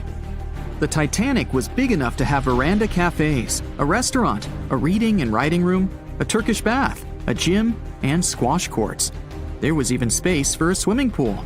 The liner could carry a total of 3,300 people, including 2,435 passengers and 900 crew members. Although luxury was important, safety was paramount. The Titanic had been designed to have 16 watertight compartments below its deck. If the ship's hull was somehow compromised in an accident, up to 4 of these compartments could take on the water, while the remaining 12 would keep the ship afloat. Philip Franklin, vice president of the White Star Line, said this was what made the ship truly remarkable. It's believed that the man said, "There is no danger the Titanic will sink. The boat is unsinkable, and nothing but inconvenience will be suffered by the passengers." He was so very wrong. The ship left England for its first and last voyage on April 10, 1912. And all it took was a single iceberg to bring that mighty vessel down. Icebergs are fascinating. They are formed during a process called calving, when large chunks of freshwater ice break free from glaciers and float away into open water. They eventually melt away and disappear. In the northern hemisphere, the majority of these icebergs come from Greenland. In the south, they come from Antarctica. What you see on top of the water is only a small portion of an iceberg. This is just the tip.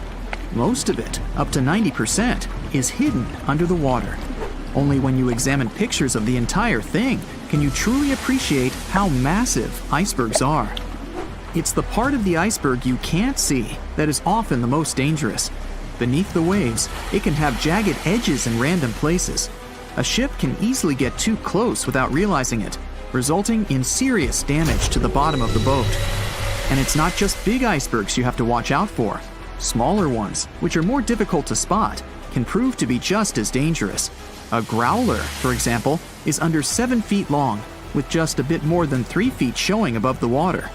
And a slightly larger bergy bit is less than 15 feet in size. The dangers of icebergs were well known when the Titanic set sail.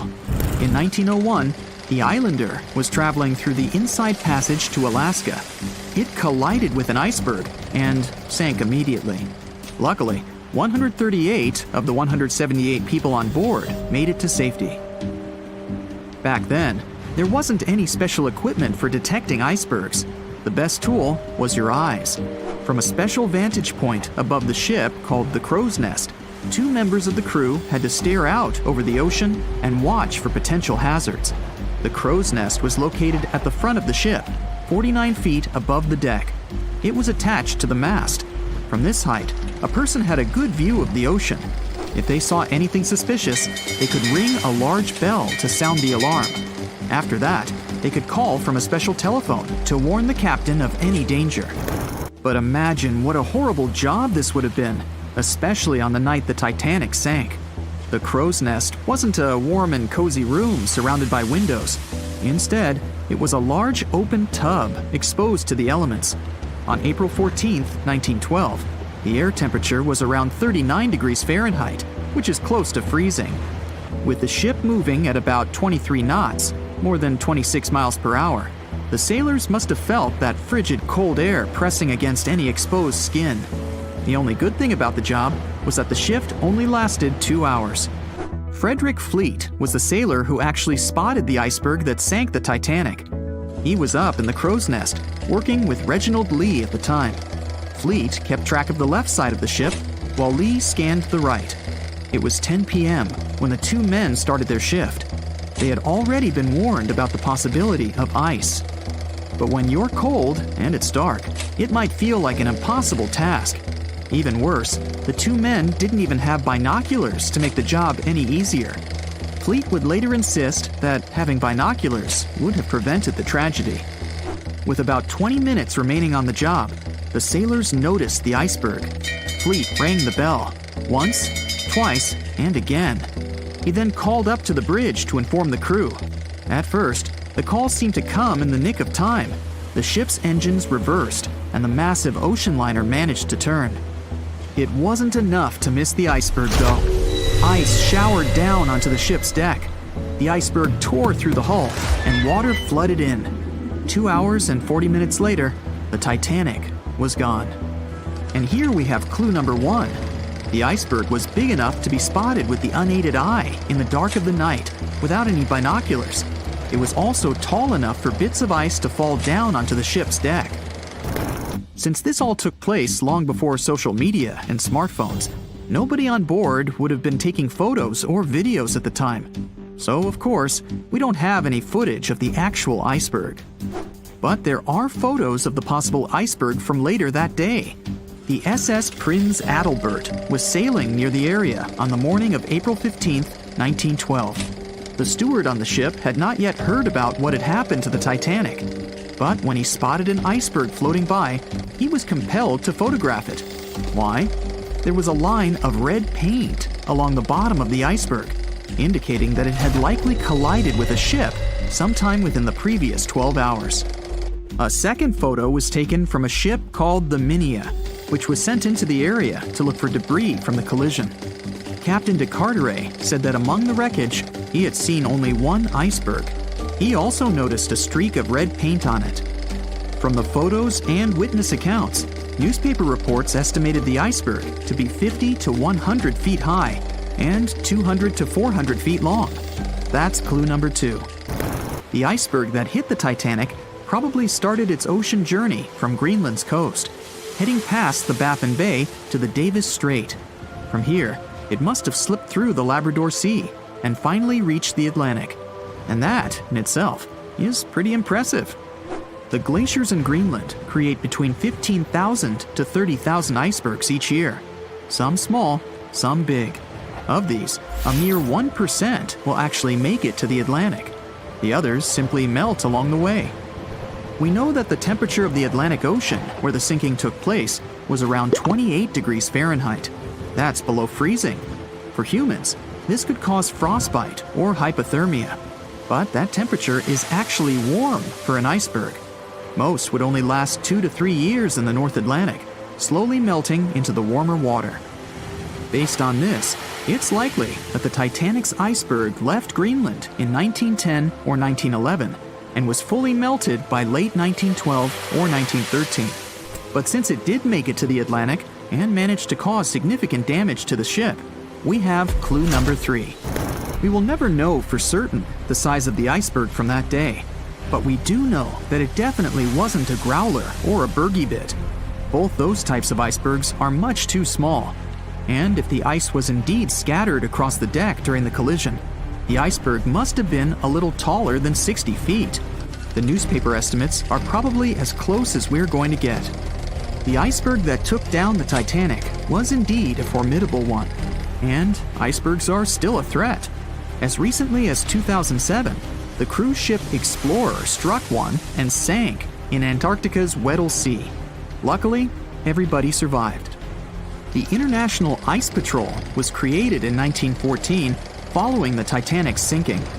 The organization is still in operation today, made up of representatives from several countries. Using airplanes and radar, the patrol locates and tracks larger icebergs, making the information available to anyone who needs it and preventing more ocean tragedies in the process. The year was 1854, and the SS Arctic, the fastest passenger liner of its time, set out to cross the Atlantic. As it sailed through the misty veil, it slowly disappeared into the unknown. The Collins Line, an American shipping company, was started in 1818 and only began seriously trading in the transatlantic by 1835. Its steamships crossed the Atlantic from Liverpool to New York within just 10 days. Doesn't sound like a great speed today, I know, but back then, the same thing took other ships several weeks. Light on the water with their wooden hulls, powering through with a strong steam engine, those steamships were the favorite choice for many high-profile people. What could go wrong with such an advanced ship, they thought. This reminds me of some other ship everyone believed to be unsinkable. But anyway, back to the Collins Line. It grew to be a serious contender on transatlantic routes, with only one other competitor, the Cunard's Line. It was a British company also aiming to be the main force through the Arctic Passage. In 1835, the company received a new ship that traveled to Liverpool and came back to New York with the largest cargo ever at that time. From then, the Collins Line was steadily growing. It seemed like there would only be future successes for it. Unfortunately, their lavish ships became costly to run with the amount of coal used. Massive power along with weak wooden hulls meant they needed many repairs after each voyage. So, every trip ended up being expensive. But since the ships were safe and had a great reputation, people were willing to pay the price, and the company was definitely not in crisis. They had achieved something no one had managed to do before them. Like I told you, their ships crossed the Atlantic in a whopping 10 days, and Edward Collins, the owner, was very determined to maintain the pace. Their 5 ships easily outran the Cunard's Line of only 3. With this great praise, it provided more attention.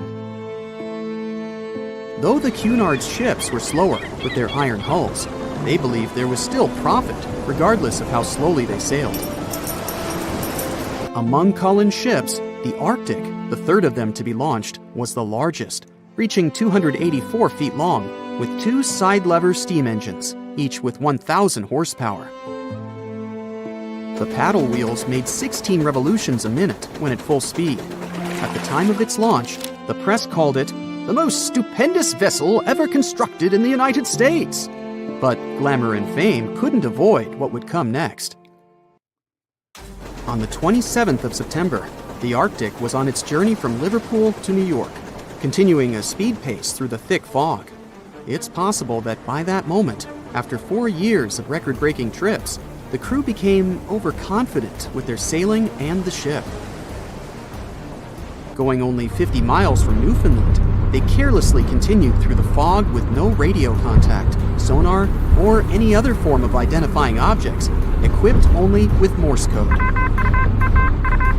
A smaller ship, the SS Vesta, which operated as a fishing vessel, often worked around Newfoundland. It was passing through the same path as the Arctic and crashed into its side. Shocked by the collision, the captain of the Arctic offered help to the much smaller Vesta, but it was soon clear that the damage that seemed minor on the Arctic was far worse. Beneath the waterline, a hole was letting water into the hull. The cost of the much faster wooden hull now seemed less valuable. They steered toward land, trying to plug the holes, but they weren't doing so well, and the seawater continued to pour in, filling up higher and pushing the ship down. And finally, once the engine room was full, it put out the boilers, taking away the massive power the Arctic was once legendary for. They moved slowly until coming to a complete stop. The ship continued to sink, and the order was to abandon it. At the time, maritime law allowed for the Arctic to carry only 6 lifeboats, only capable of saving 180 people. The crew and some of the passengers managed to push their way aboard and took most of the seats on those boats. Things were pretty wild, and everyone forgot about their manners, not letting the ladies and the youngest ones board first. It took 4 hours for the Arctic to sink. 150 crew and 250 passengers were on board. Those that weren't able to find a lifeboat made a desperate attempt to build their own rafts from parts of the ship. 2 days later, only 3 boats made it safely to the shore. The other 3 were never found. Believe it or not, the rescue party also saved some people that had been clinging to the wreckage for 2 days. Unlike the crew, the captain went down with the Arctic, but amazingly survived. He would be only one of 85 people that made it, out of the 400 on board. When the news arrived 2 weeks later, the public responded with great sadness to the losses. Great anger soon followed towards the poor safety measures in the crew. The press published demands to change the laws for more lifeboats. It only made sense to have enough for every person on board a ship. But they ignored those requests. This neglect would lead to more disasters in the future. Enough lifeboats would only come into maritime law some 60 years later, after the disaster of the Titanic. Edward Cullen's wife and 2 children were also aboard the ship and didn't return. He was heartbroken, but didn't stop running his business. The Collins line still had a reputation to uphold, the biggest, fastest, and most luxurious on the Atlantic. Edward Collins would now build an even better ship than any other. It was named the Adriatic, and it was the largest ship in the world, 354 feet long.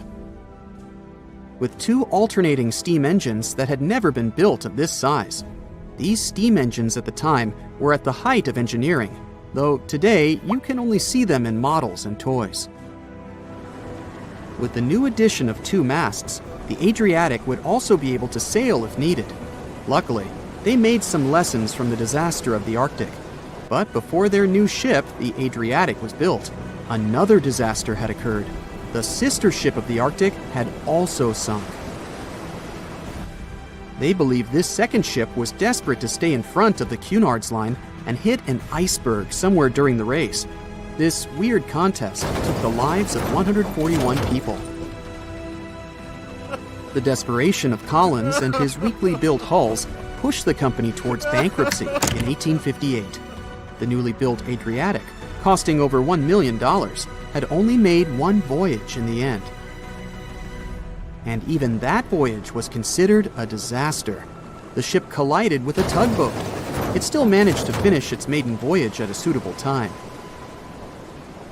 After the company had gone bankrupt, they had to sell the ship for only $50,000. They removed the great giant engines, replacing them with only sails. Although it was once the greatest ship on the high seas, it was only 30 years later until it was abandoned, labeled irreparable, and anchored in a river. The other remaining ships were also sold and only used for parts. Edward Collins left the industry altogether, seeking work on dry land instead. As the Collins line was no longer in the mix, the Cunards would grow in strength. Without competition, they would win the Blue Riband for the next 30 years, and 180 years later, after producing hundreds of ships. They still have a constant presence on the seas as they provide transatlantic crossings, world voyages, and leisure cruises. To this day, the Cunard Line is the only one to run ships between Europe and America, and it's great proof that it's not always the fastest that's the best. A beam of electric light pierces the darkness over the calm waters of the Atlantic Ocean. The Titanic is quietly making its way through the waves, its passengers asleep, when suddenly a monstrous white shape is caught in the light beam. The fateful Iceberg is about to rend the side of the legendary ship.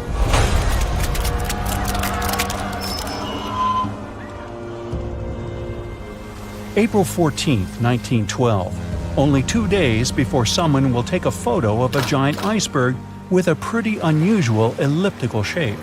It turns out that this iceberg most likely formed out of snow that fell 100,000 years ago.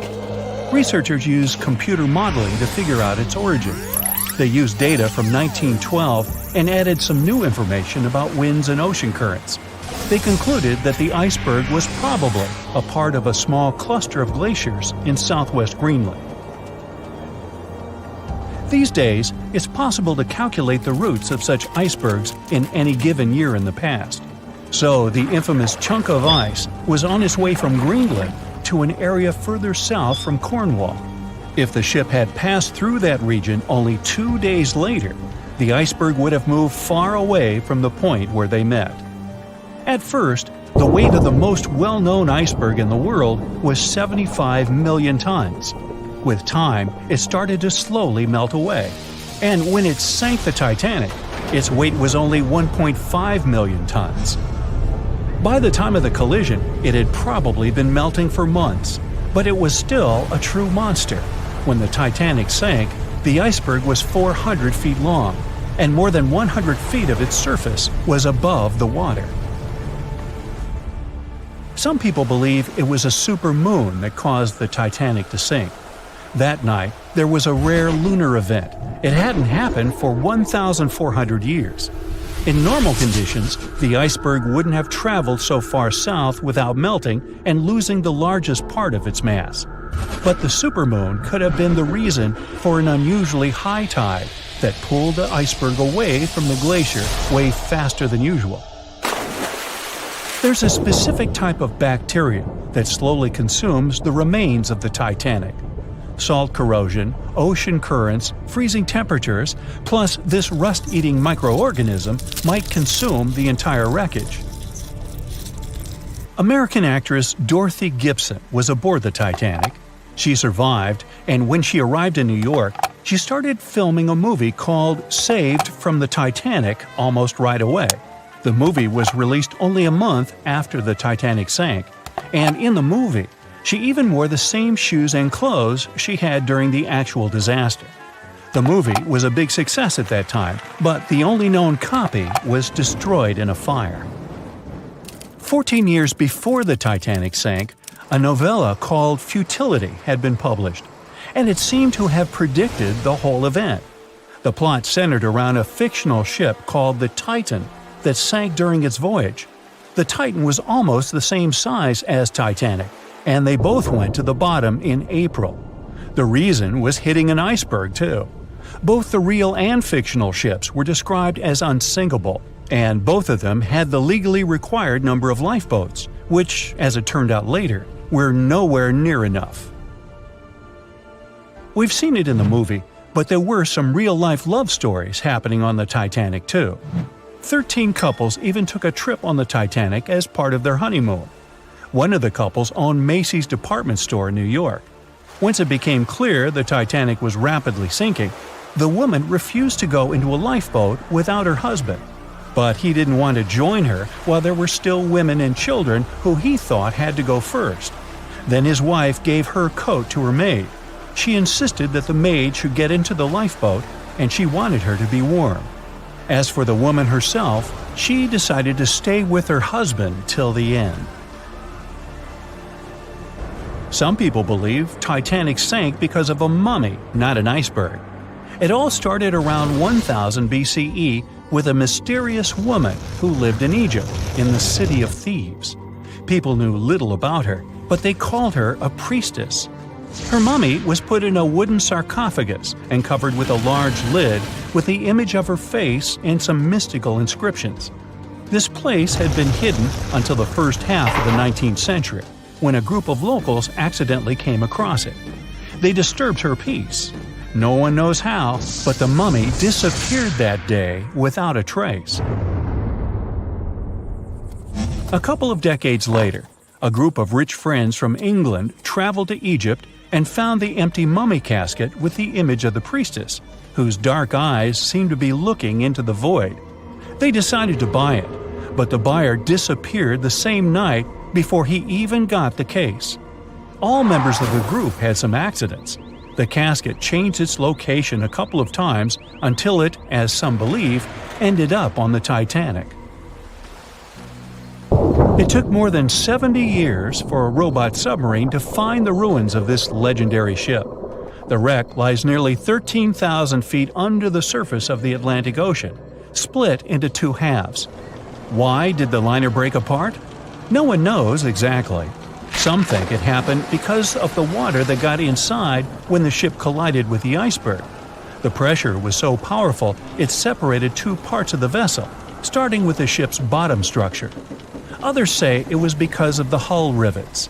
They had a high concentration of slag or smelting residue, and that's something that can cause the metal to split apart. The ship generally had many flaws, starting with the design. The watertight bulkheads weren't completely sealed on top. This allowed the water to flow between the compartments and, in the end, sink the vessel. The iron of the ship's rivets and steel of the hull ended up ruined because of high sulfur content, cold temperatures, and high speeds. The steel shattered and the rivets popped out quite easily. Because of this, Titanic sank 24 times faster than it would have otherwise. If the ship had hit the iceberg head-on instead of ramming it with its side, it would have probably stayed afloat. How come the crew members didn't have binoculars? It would have surely helped them spot the iceberg on time and maybe even avoid the disaster. But the binoculars on the Titanic were locked in a storage cabinet. Only one crew member had the key, and he had been transferred off the ship right before it set sail. He later said he hadn't remembered to hand over the key. But even without the binoculars, the ship might have had some time to change course and avoid the collision if the crew had gotten some warning. But that's the thing, someone did warn them. About an hour before the incident, a ship that was relatively close to Titanic, the SS Californian, sent a message to inform them it had stopped because of dense ice field. But the warning never got to the Titanic's captain. Some experts say it was because the radio operator didn't think it was that urgent. And later, the SS Californian said they didn't get a call for help from the Titanic because their radio operator was off duty. Some say the crew on the Titanic couldn't spot the iceberg on time because of an optical illusion. Atmospheric conditions that night probably caused super refraction, which could have camouflaged the berg. After all, no one actually saw the iceberg until it was too close to the ship to somehow avoid the crash. Not even a whole minute passed between the moment they saw the iceberg and the collision. It was only 37 seconds, and it took Titanic 2 hours and 40 minutes to disappear below the ocean's waves.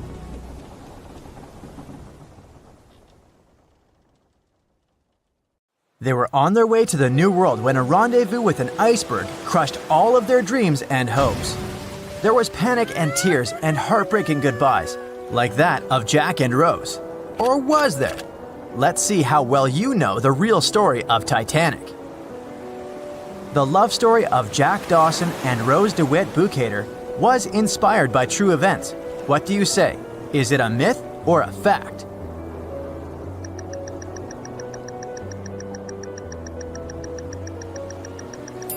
The most emotional Titanic love story was actually all made up by the screenwriter and director of the famous movie, James Cameron. Some passengers featured in the movie were real though, and by a mere coincidence, there was a J. Dawson on board. His name was Joseph, not Jack, and he worked as a coal trimmer. The most expensive object lost with the Titanic was a painting by Pablo Picasso. What's your take on this one?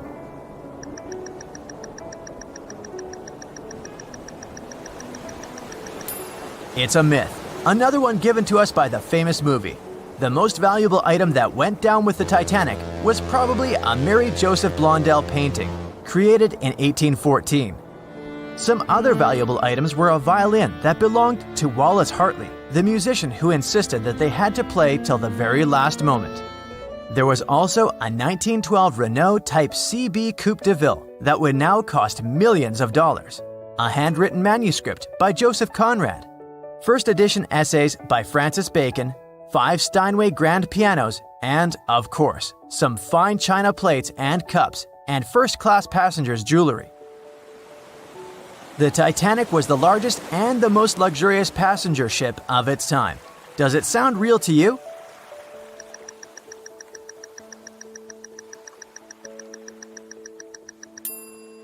Yep, it's totally true.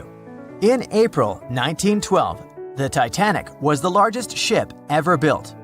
It was 882 feet long and had a maximum passenger capacity of 2,435 people. That's not a lot compared to the largest cruise ship of today, the Symphony of the Seas. It's just a bit longer than the Titanic, but has more than double the passenger numbers. And yes, no other cruise liner has probably beaten the Titanic in terms of luxury to this day. It costs more than $200 million to build in today's money. The tickets were also quite expensive. Duh! First-class tickets ranged in price from $1,700 in today's money for a berth up to $50,000 for one of the 2 parlor suites. Second-class tickets were $700. Third-class passengers had to pay between $170 to $460. Most of the passengers of the unsinkable ship managed to survive. True or false?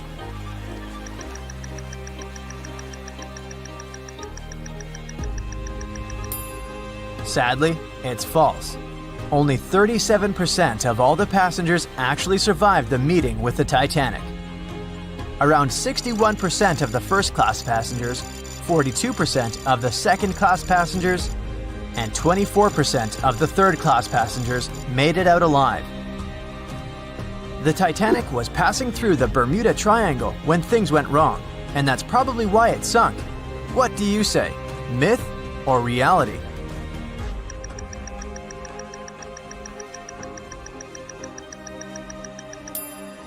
It's 100% a myth. The Titanic never even came close to the Bermuda Triangle. The liner sank about 400 miles south of Newfoundland, which is a huge distance to the north of Bermuda, the infamous area where ships and planes disappear without a trace. We might have the moon to blame for the sinking of the Titanic. True or false?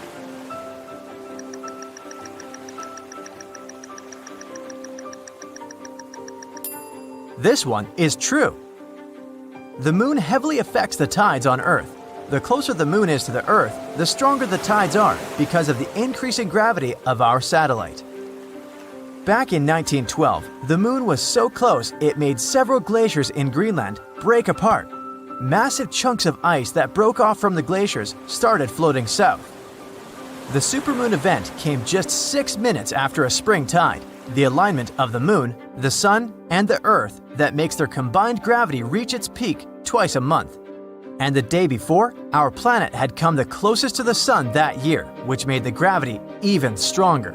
This mixture of events created perfect conditions for one of the most powerful tides in history. Icebergs breaking off from Greenland's glaciers drift off to the coastal waters of Labrador and Newfoundland, where they often run aground. To move on, they need to either melt and become lighter or catch a high tide that would carry them further. The 1912's tide was as high as it gets. So they shifted many shipping routes south because of the huge amount of icebergs. But not the Titanic, of course, as they believed it was unsinkable. It took 4 hours and 40 minutes for the Titanic to sink. What do you say?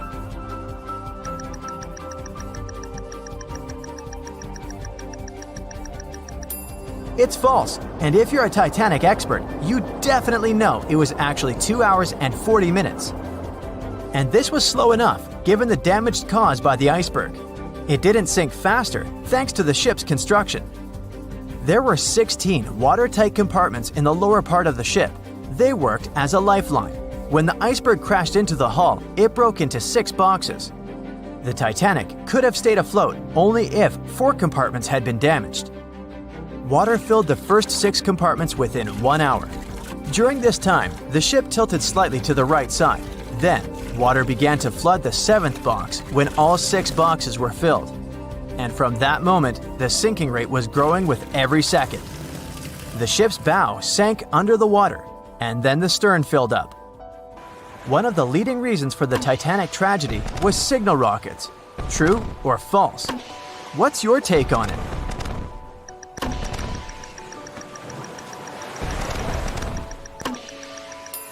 This one is true. When any ship sinks, the crew members must release red flares. It's a signal to all nearby ships that someone is in trouble. But for an unknown reason, someone put white lights in the Titanic's rocket box. When the ship crashed into an iceberg, the crew members released white flares. Another ship, SS Californian, was nearby at the time. Its captain knew the Titanic was going through a dangerous iceberg area. The crew of this ship didn't see the Titanic in the dark, but they noticed white rockets. Radio communication between the vessels didn't work. The SS Californian operator turned off the receiver. The Californian captain felt that something was wrong, so he sent a Morse lamp signal to the Titanic. But it was too late. The ship was already underwater, so no one could respond. Another ship, Samson, was sailing alongside the Titanic. It drifted with lights off since it was catching seals, and that's not legal. When the captain saw the Titanic's white rockets, he thought it was the Coast Guard. So Samson sailed away as fast as they could. They realized they had abandoned the drowning passengers once they made it to Iceland and learned the horrible news. In 1996, one expedition managed to raise the Titanic from the ocean floor. Do you believe it?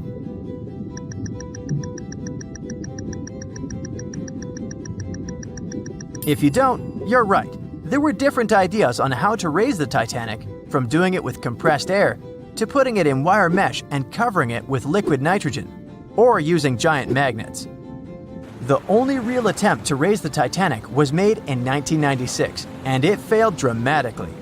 The expedition's goal was to lift a part of its hull, weighing about 21 tons. It would still have been the largest piece to see the sunlight again, if the operation had succeeded, that is. They lowered 4 large bags filled with diesel fuel to the bottom of the ocean and attached them to the hull plate. Then, the fuel bags were released and they started lifting the pieces on their own. The plate was about 200 feet below the surface when the weather got rough. The expedition members decided to tow the part to calmer waters around 80 miles away. Long before they reached the towing destination, half of the plate broke off and sank to the bottom again. 2 of the lifting bags seemed to have broken loose, and the hull went down. The Titanic will most likely crumble to dust halfway up if someone tries lifting it again. So, how many correct answers do you have? Let me know in the comments below.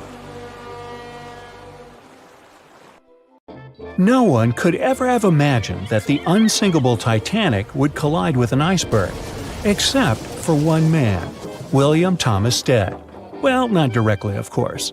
It's not like he jolted out of bed one day, envisioning the fall of the Titanic. Rather, he wrote an empowering short story called How the Mail Steamer Went Down in Mid-Atlantic by a Survivor on March 3, 1886, 26 years before Titanic sank. Okay, let's do a super quick recap. Titanic was traveling from Southampton to New York in April 1912 in the North Atlantic.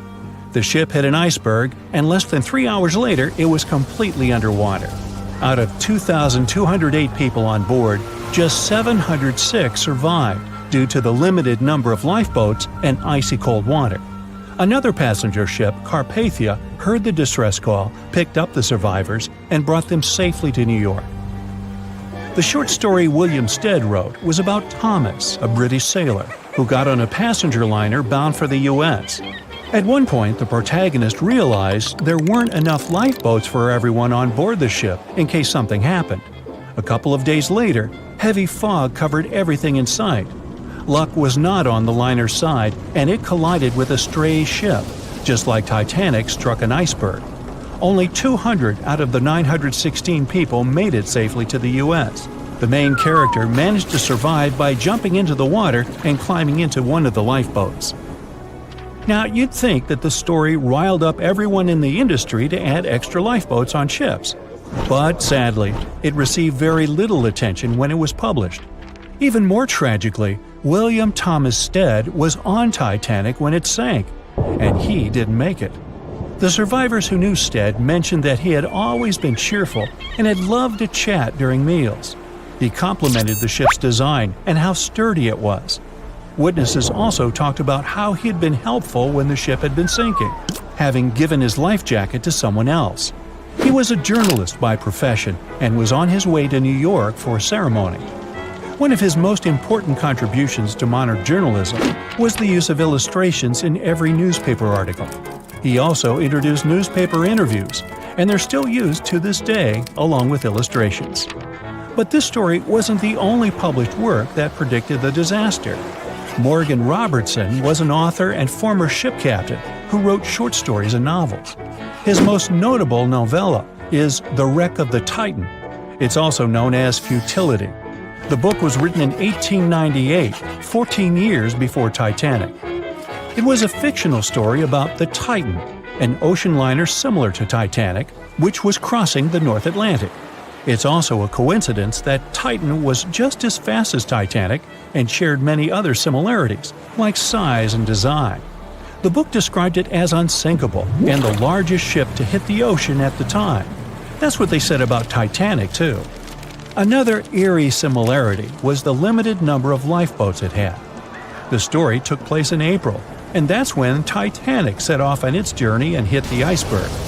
The Titan story also mentioned that barely anyone had survived that horrible accident. Unlike Stead's story, the protagonist of Robertson took a different path. The Titan sinking happened somewhere halfway through the book, so after the accident, the main character went on with his life. The book was brought back into the spotlight after the Titanic disaster. How could someone describe the events that took place almost a decade later so accurately? Many started to believe Robertson could see the future. But the reality was that Robertson knew his way around a ship. It was easy for him to write down the nitty-gritty of things without doing more research. Realistically, one of the biggest threats for ships at that time was hitting an iceberg or colliding with other ships. The next story sounds somewhat mysterious. Once, Alex Mackenzie heard a voice that warned him not to board Titanic. But when he turned around, there was nobody there. As he continued walking, the voice spoke to him again. But this time, it was louder and more distinct. He took the warning seriously and decided to cancel the trip and go back to Glasgow, Scotland, his hometown. His grandparents weren't too happy to find him back home instead of on Titanic. After all, the ticket was very expensive.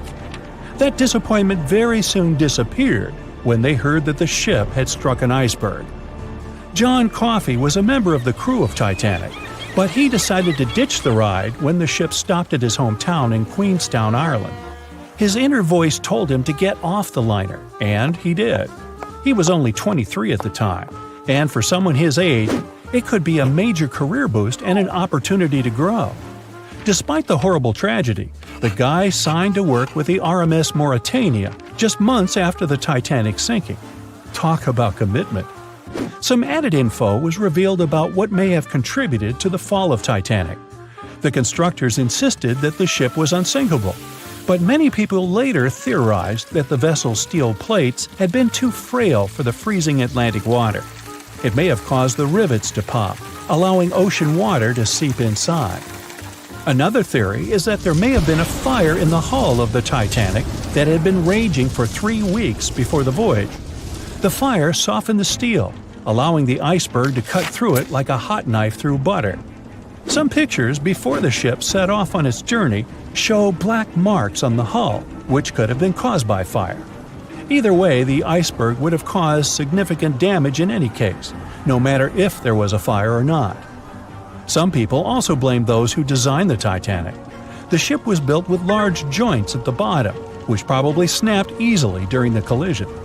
Of course, these are all theories, but we know for a fact that the iceberg was the main character of this drama, and that the works of Stead and Robertson should have been taken seriously.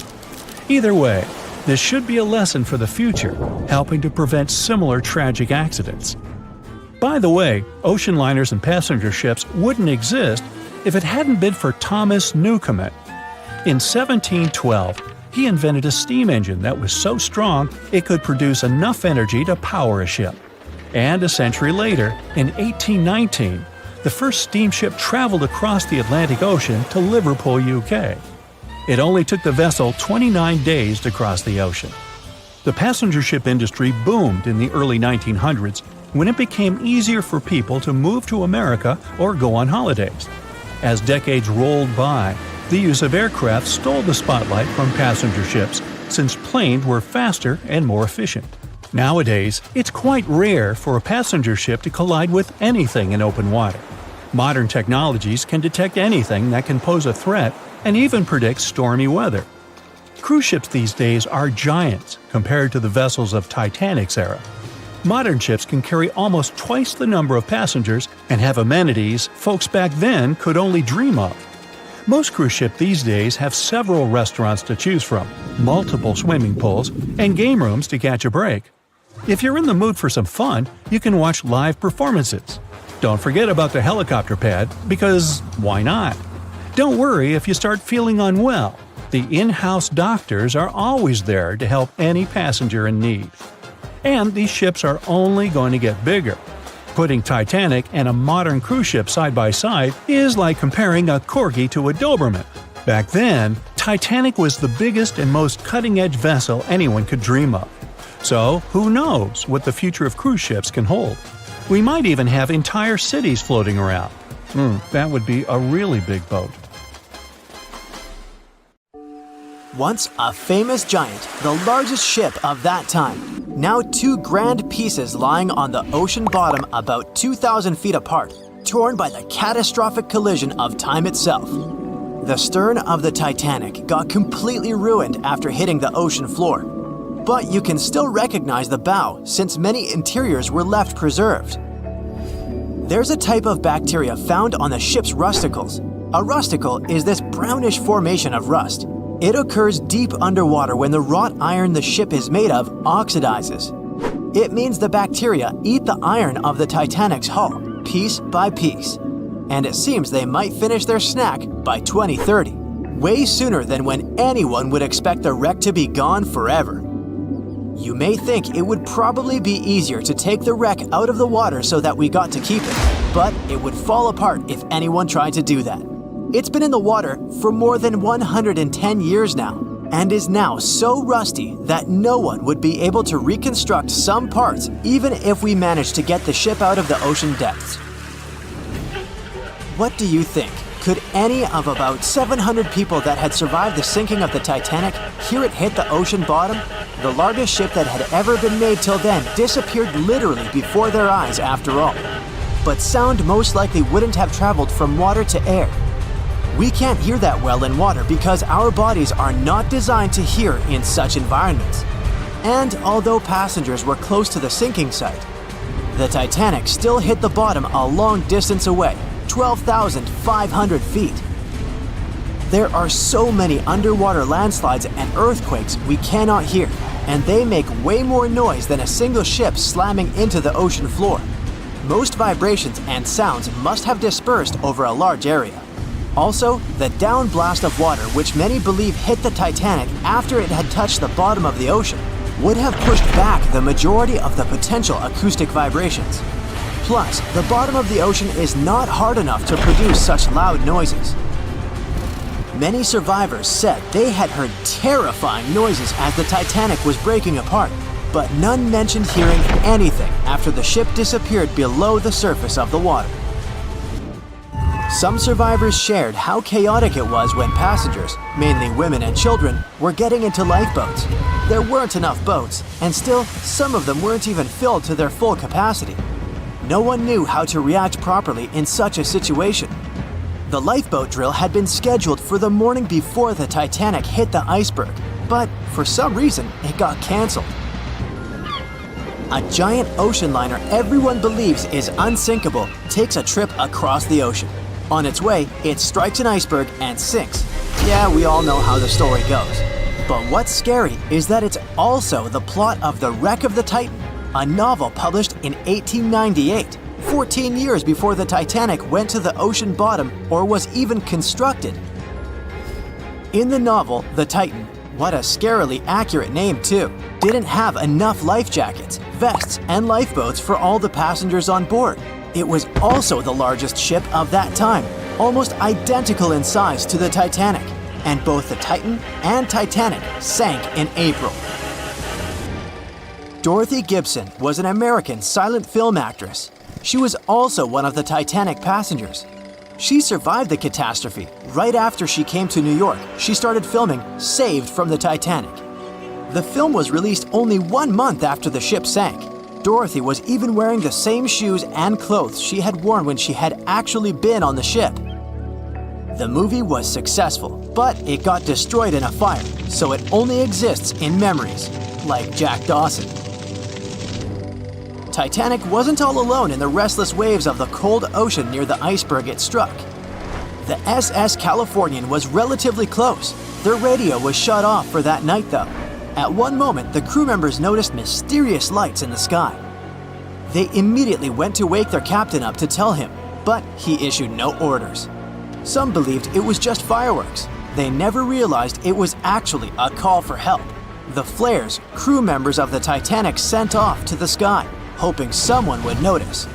By the time the SS Californian got the SOS message, it was already too late. Some say a full moon may have been the reason the iceberg crossed paths with the gigantic ship. A full moon may have caused incredibly strong tides that eventually sent multiple icebergs southward, right when the Titanic was crossing that area. Would you dare to taste cheese from the Titanic? The wreck has been under the ocean surface for more than 100 years now. It took more than 70 years to find it. By that time, most of the food that had gone down together with the ship had, of course, spoiled. But it's possible there's still some of it left. Some foods are protected from decay. For example, cheese.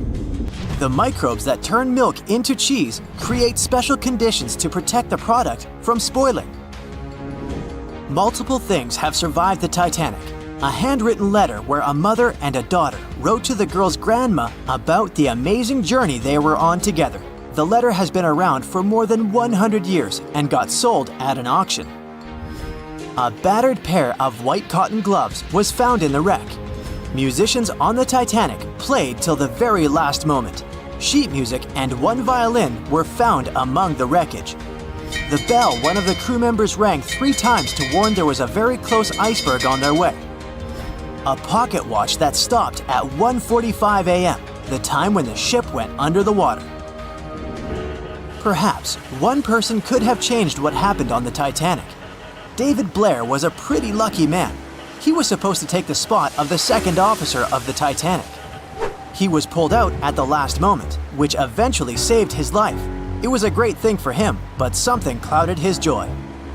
What if he was the only person who could have done something to save the ship and the passengers? Back in the day, ships didn't have smart advanced technology like they do today. They couldn't see a threat on the horizon. Binoculars were pretty helpful, but the crew members on the Titanic didn't have access to the room where they were kept. David Blair was the man responsible for the keys. He left the ship in a hurry and forgot to hand over the keys that were in his pocket. Maybe if the crew members had had access to the binoculars, they would have seen the iceberg on time and had enough time to change course. It's possible that the giant iceberg that sent the Titanic to the ocean bottom was made of snow that had fallen in southwest Greenland. Scientists even used a computer model to calculate the paths the iceberg took in any given year, taking into consideration ocean currents and weather readings for that year. It's possible that the iceberg was 1,700 feet long, with a weight of around 75 tons. By the time it collided with the Titanic, it had dwindled down to only 1.5 tons. Violet Constance Jessup was, as many called her, Miss Unsinkable. She was only 24 years old when she joined the Titanic crew as a stewardess. On the tragic night when the ship struck the iceberg, she was lying in bed. As soon as she heard that something was going on, she got dressed and quickly went to the deck. Violet helped passengers get into lifeboats. 4 years later, she was on the Britannic, the Titanic's sister ship. Once again, the ship started sinking. Not only did the woman survive another accident, but she was also once again the one helping other people to escape the vessel before it disappeared below the surface. More than 25 million people boarded cruise ships globally back in 2017. It may not seem like a lot, but that's more than the total population of Belgium. It's a great vacation alternative with an added bonus. You can sample various different destinations for future time off in one single trip. If you've already booked a trip on a cruise ship, but you still have no idea what you should pack, start with some research on your specific cruise locations. Either way, be sure to bring deck-friendly shoes that are low-heeled. Also, add a pair that's comfortable to walk on larger distances for the days spent ashore. Depending on the season, you might want to add a few swimsuits too. If you're on any type of medication, make sure you bring it with you in its original packaging. If you're a light packer, don't worry. Most cruise ships come equipped with laundry rooms. They're kind of pricey, especially if you want your garments to be washed, ironed, and folded for you. But it does save you the extra hassle of packing more clothes or washing them for yourself. It's really important that you check in with your credit card company before boarding a ship, more so if your itinerary includes one or more foreign countries. Your credit card might get frozen if there's any unusual activity on your account. Most of these companies have algorithms that get triggered once there are charges from different countries in rapid succession, which is exactly what you'll be doing on a cruise ship. Letting them know beforehand saves you the embarrassment of having your card declined at some fancy restaurant. To make sure you get the best room, before booking it, check out the ship's deck plan. It should be available on their website. If it's peace and tranquility you're looking for, don't go for the rooms directly above or below any of the ship's entertainment points. Also, if you have a history of getting seasick, try to skip the rooms that are available at the front of the ship. Rather, go for those located in the middle of the ship on a lower deck. You'll feel less movement. If it's your first time going on a cruise, you might be surprised to know that some cabin rooms don't have windows. Before making a reservation, make sure to check out all the amenities of the room you intend to book. Most cruise liners add a bunch of pictures from the common rooms on their reservation pages, and it might be a bit confusing as to what you're getting exactly for that specific price point. Also, some rooms on board are quite small too. If you don't like to sleep in small spaces, you might want to upgrade to a larger room, even if it's a bit pricier. You can always split the cost with a friend if they want to join you on the cruise. With the help of modern technology, even if a specific location doesn't have windows, it doesn't mean you can't watch the waves. How, you might ask? Fancier cruise ships feature a secret added bonus. In the areas with no access to sunlight, specialists have built virtual balconies. These high-tech screens work by showing you what's going on outside in real time. They have an added benefit too. In case of bad weather, guests can still have a feel of the outdoors, without the wind or rain ruining their hair or their outfit. It may not be the real deal, but it still beats getting claustrophobic on board. Planning on going on a budget cruise? It might not be such a bad idea, especially if you're on the lookout for last-minute upgrades. You might even end up vacationing like a millionaire without having to spend money like one. These upgrades sometimes include things like a private balcony in your room, maybe some spa services, or even better prices for high-end meals. If they aren't all booked by the time people board the ship, they might be open for the rest of the passengers for way better prices than initially listed. There might be hidden freebies on board if you pay close attention. Things like complimentary pastries on board late in the morning or a late-night cup of tea on the house might be some of the things offered to guests. You only need to ask. You might want to check out what other tourists are doing. Some people with more experience cruising can offer pretty great tips and tricks. Don't be afraid to start a conversation if you see someone getting something for free. Some cruise ships do go all the way on the fancy dial. They even have exclusive areas designed for guests staying in expensive suites. Most of the time, they're located at the top of the ship. On one particular cruise, these types of guests have designated staff members called Royal Genies, which are similar to butlers. They can cater to just a few cabins. Since the cruise line wants to divert other guests from asking them various questions, which will take time away from their assigned guests, the genies do not wear a name tag in public areas. Most common areas of cruise ships do require travelers to follow a dress code, but if you do your research in advance, you might find that some areas are more relaxed when it comes to what people need to wear. Most cruise ships require people to adhere to smart attire, which means pants with a collared shirt for men, or blouses and skirts, dresses, or stylish pants for the ladies.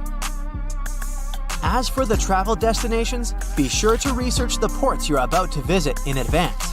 You'll know what to wear, what the weather will be, and if you need to pack anything else, like an umbrella or a beach towel. Stops on cruises only last for a few hours in most cases, so you'll want to get the most out of them. If that specific location includes museums or art galleries you want to add to your checklist, be sure to book in advance so you don't waste time waiting in lines.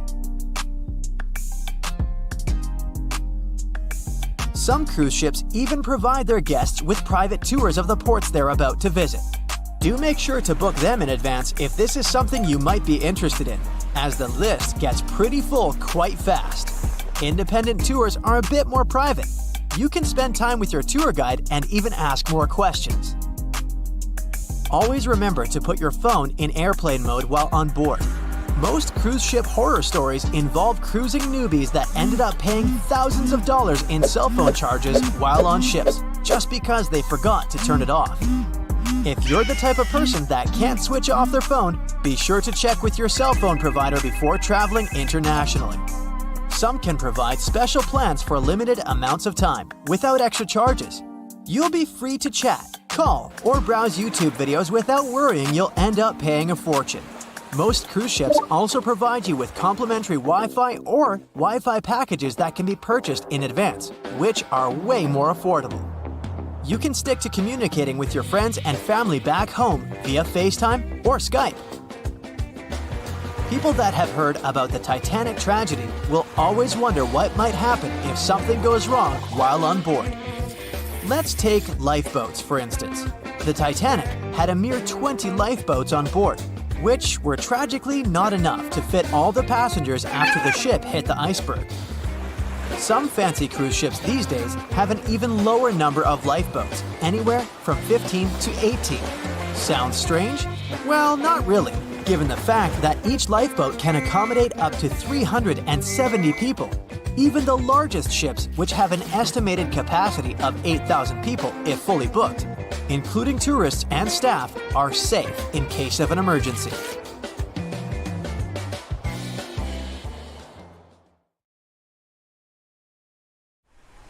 Back when it was built, the Titanic was one of the largest and most luxurious passenger ships, with high-class features like a grand staircase, a swimming pool, and a gymnasium. People thought it to be unsinkable because of its advanced safety devices. Its tragic sinking on its maiden voyage in 1912 proved it wasn't at all the case. It wasn't until 1985 that the Titanic's wreck was finally rediscovered using state-of-the-art sonar technology. Ever since, thousands of items have been recovered from the Titanic, many of them being put on display or sold for auction. Things like jewelry, a life jacket, a menu from the ship's restaurant, or even a sample square of carpet from the first-class stateroom have all baffled the public and told stories of the many on-board people. Scientists have even tried to come up with strategies to get the Titanic back up. Not because they want to put it up for display, but so it can be properly studied, and more importantly, to stop it from getting more and more damaged at the bottom of the ocean. Some have suggested filling the wreck with ping pong balls to make it float, while others even considered injecting it with 198,000 tons of Vaseline. Another creative solution was proposed, the idea of using a giant claw or scoop to lift the Titanic. Nobody came up with this device. Using 500,000 tons of liquid nitrogen to trap it in an iceberg that would float to the surface was also considered, but all these potential strategies had to be eventually let go, since the Titanic is way too fragile to ever be recovered. As the Titanic's iconic bow railings are in danger of collapsing, metal-eating bacteria continue to chew away at the ocean liner's wreckage. An undersea exploration company plans to gather data about the ship's deterioration in annual expeditions. They hope this will help them learn more about the Titanic, and also more about the ecosystem that shipwrecks create. The over 100-year-old ocean liner is also being damaged by deep-sea currents daily. Some experts predict that the ship could disappear in a few decades due to holes in its hull. The deck that passengers crowded on as the ship sank has caved in. The gymnasium near the grand staircase has also fallen in, and a 2019 expedition found that the captain's bathtub, which became visible after the outer wall of the captain's cabin fell away, is no longer there. Those annual expeditions also gather data about the creatures living at the site, including crabs and corals. Surprisingly, many species have only been seen there at the Titanic wreck, so scientists are curious to find out more about them. The most famous out of all these creatures is the Halomonas titanicae. It's a bacteria, and it was discovered on the wreckage of the Titanic. What's interesting about this creature is that it's able to thrive in extremely salty environments. It's also been resistant to several antibiotics, unlike other types of bacteria. It's probably because of this superbacteria that the deterioration of the ship's iron hull happened so fast. The expedition will also look at the debris field and its artifacts. On the site, there are still traces of little personal items like clothes and luggage. One of the most interesting stories about Titanic artifacts is that of the passengers' shoes. Most of the Titanic items that have been lost at sea deteriorated or disappeared completely. But not the shoes. They seem to be able to resist the harsh conditions. On top of that, the leather in most shoes is perfectly preserved, probably because of tannin, a substance used in the tanning process of leather. It helped the shoes resist the damaging bacteria found underwater. All this exploring might have gotten you all excited. If that's the case, I have some good news to share. You might even be able to join the expeditions. To personally explore the Titanic, you have to plan ahead and apply to be a mission specialist with OceanGate, the company responsible for the journey. However, this experience does come with a high price tag of $250,000. Despite the cost, this once-in-a-lifetime experience is in high demand because of the limited spots available. If you can afford the exploration, you will have the chance to collaborate with renowned specialists in marine biology, oceanography, the Titanic, DNA, and the deep ocean. Accommodations and meals on the dive support vessel are also included, as well as training and guidance from specialists before and during the mission. Lastly, you don't even need to bring your own gear, as the expedition equipment is included as well. Sure, ships have evolved and modernized over the years, and these days we have technology that is way better than that available on the Titanic. But this ship remains an amazing piece of history because of its many unusual features, like the fact that the Titanic's whistle was loud enough to be heard over 11 miles away, or the fact that the ship's hull was painted with a special mixture of red lead and linseed oil, which was believed to be effective in preventing the growth of seaweed and other marine organisms. However, despite popular belief, the ship's iconic fourth smokestack was not functional, and was only used for ventilation and aesthetics. Probably one of its biggest flaws was its number of lifeboats.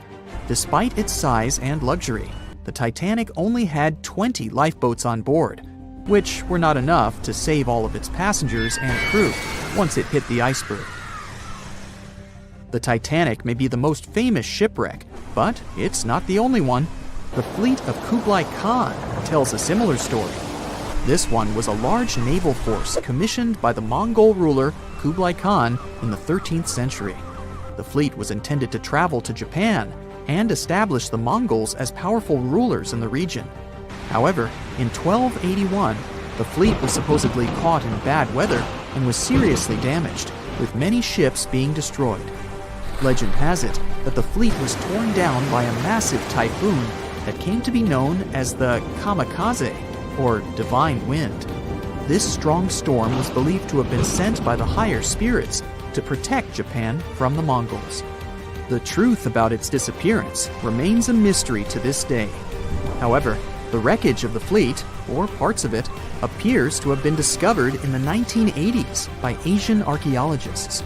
They dug across the site and studied the remains of the ships at a location near Imari Bay. The shipwreck is, to this day, considered to be an important archaeological discovery. That's because it informed us how well prepared the Mongols were back in the day in terms of their ships. Another tragic story is that of the RMS Empress of Ireland. This was a British passenger ship that operated until May of 1914. This is when the ship was sailing from Quebec City to Liverpool, but it ran into the Norwegian collier SS Storstad in the fog off the coast of Rimouski, Quebec. The collision caused a large hole in the side of the Empress of Ireland, and the ship began to quickly take on water and sink. The crew and passengers were caught off guard, and many were unable to evacuate in time. In total, 1,012 people were lost in the disaster, making it one of the worst maritime collisions in Canadian history. Rescue efforts were hampered by poor visibility and the fact that many of the lifeboats were damaged or unusable.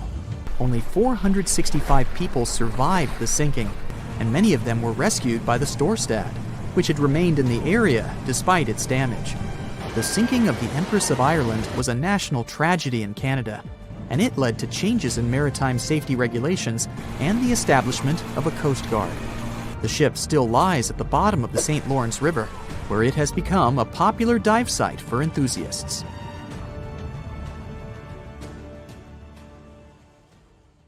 Titanic sank on April 14, 1912, and all of the passengers' belongings and ship's paraphernalia went down into the deep, dark waters with it.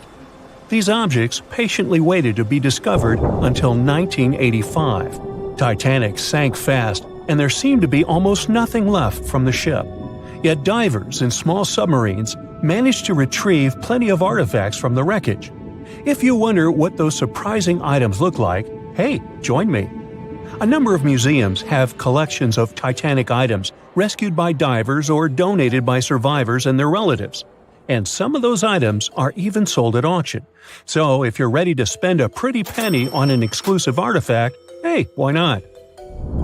The first artifact on my list is a pocket watch belonging to a Titanic passenger, John Chapman. John and his wife Elizabeth were on their honeymoon. When the ship hit the iceberg, Elizabeth was offered a seat on a lifeboat next to her friend Emily Richards. There was a problem, though. Mr. Chapman couldn't enter the lifeboat. Elizabeth turned to her friend Emily and said, "Farewell. If John can't go, I won't go either." Now, that's what I call true love. After a short time, the ship went under. If we step back and return to Chapman's pocket watch, we'll notice one more heartbreaking detail. Experts believe the watch stopped around the time the ship finally submerged. Do you remember the iconic scene in the Titanic movie where the ship's band continued to play while the ship was sinking? The violin, played by the real musician, was sold in an auction for $1.7 million in 2013. They say the band played Nearer My God to Thee as the ocean liner sank. Since we started talking about the band, we might as well shed light on a piece of music found on the ship. It was the song Put Your Arms Around Me, Honey.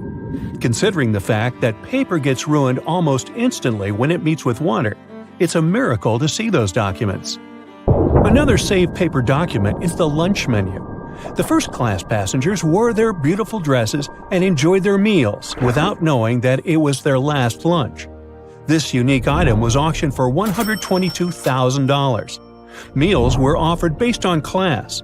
For instance, a first-class passenger would eat roasted turkey with cranberry sauce, spring lamb, or baked haddock.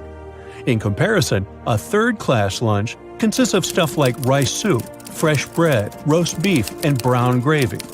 There were also cabin biscuits, which the passengers would eat to diminish seasickness. It wasn't just the menu. A VIP ticket was also retrieved. The ticket number is still readable, 1342. Number 5 is Edwardian perfume samples. A chemist named Adolf Saalfeld stepped onto the Titanic with various perfume bottle samples. Why did he bring these samples with him? Well, Saalfeld planned to open a fragrance store in America. 61 vials of perfume sank with the ship. Luckily, their owner managed to survive and get there safely, but his samples sank and were only rediscovered some time ago by the divers. When we accidentally drop a plate, it usually shatters into pieces. Now, there's a question. Do you think an unbroken plate can be recovered from Titanic? The answer is yes. Original White Star tableware is proof. Apparently, each class of passengers didn't just get different meals, but was also served with different types of plates. The retrieved plates have a green and brown floral motif. The edges have a gold rim, and there's a logo in the center. By the way, they're sold at auction, and you can find them online. Let's carry on with touching personal stories. The love story of Rose and Jack that we see in the movie is fictional, but the ship surely witnessed many romantic tales. Here's a love letter to prove this. The messages tell us a story about how life was on the ship during the last few days. It was written by Kate Buss on April 10th. She mentioned how seasick she felt and other things, such as she was supposed to go to dinner in a half an hour. This letter wasn't the only letter divers took to the surface. For example, there's the letter Esther Hart wrote to her little daughter Ava. It was sold at auction for £119,000. This letter is probably the last letter written on board, since it was completed only 8 hours before the tragedy. The letter is not that damaged because it was in the pocket of Esther's husband's coat. Another letter we can mention is Dr. John Simpson's letter. Those words were the last words that he wrote to his mother. Let me introduce you to Edith Rosenbaum. She was on the ship with her lucky toy pig. Edith had been severely injured in an accident before she sailed on the big ship. The toy was a present from her mother as moral support for her recuperation process. It was actually a music box in the shape of a pig. Edith used it to calm frightened young people in the same lifeboat. The next item on the list is the scout whistle of Lillian Winifred Bentham. She was a second-class passenger. On that terrible night, Lillian was in her stateroom. She didn't believe that the Titanic could sink. After all, it was the unsinkable ship. Her friend came to her and convinced her to hop into a lifeboat. Only then did she realize how serious the situation was. Moments later, she saw the ship break into two parts. As the lifeboat floated into the night, Lillian saw a crewman who was also rescued. Without a second thought, she wrapped the man with her fur coat. It was freezing, so she probably saved the man's life by doing that. The young man wanted to thank her for her kindness, so he gave Lillian a scout whistle. It was the whistle he used throughout the night to call for help. This pair of white gloves is one of the rarest artifacts recovered from Titanic. These cotton gloves belong to a gentleman. The owner's identity is unknown. Fabric can't last underwater for decades, but these gloves look fine, and you can still see the fine detailing and elegance. An alarm bell has also been found. Yes, that's the famous bell, the one that rang to warn people about the iceberg. Frederick Fleet and Reginald Lee were on lookout duty the night of the accident. Both of them survived. Fleet was the one who saw the iceberg before the ship struck it. What's ironic is that Fleet and Lee didn't have access to binoculars. They were stored in a locker in the crow's nest But the key to the locker was in the pocket of a crew member who was reassigned to another ship at the last minute and didn't leave the key. They could have seen the iceberg sooner if they had had pairs of binoculars. If they had had it, the Titanic could have gotten out of the way. Divers discovered not just belongings of passengers or the crew, but also pieces belonging to the ship itself. Our next artifact is the Grand Staircase. Some parts of this iconic structure are recovered from the wreck. Turns out that this staircase became a meeting spot among first-class passengers. If they wanted to visit the Turkish baths for a spa day or eat dinner, they met at the staircase and went together. This staircase was a sign of how luxurious some parts of Titanic were. Another miraculously saved object that belongs to the ship is its plan. It was one of the most expensive artifacts sold at auction. The plan is around 30 feet wide. What else? The logometer was also discovered. It's a device used to check the sailing speed of the ship and the distance it covers. The experts say that from the start at noon on April 14th, the device logged 268 nautical miles. And there's more. A giant chunk of hull, known as the Big Piece, was also found. This fellow weighs 15 tons. The larger portholes were for the cabins, and the smaller ones were for the restrooms. This piece was found in 1994, but it was in 1998 when it was successfully taken out. After all these years spent underwater, it was swarming with sea life.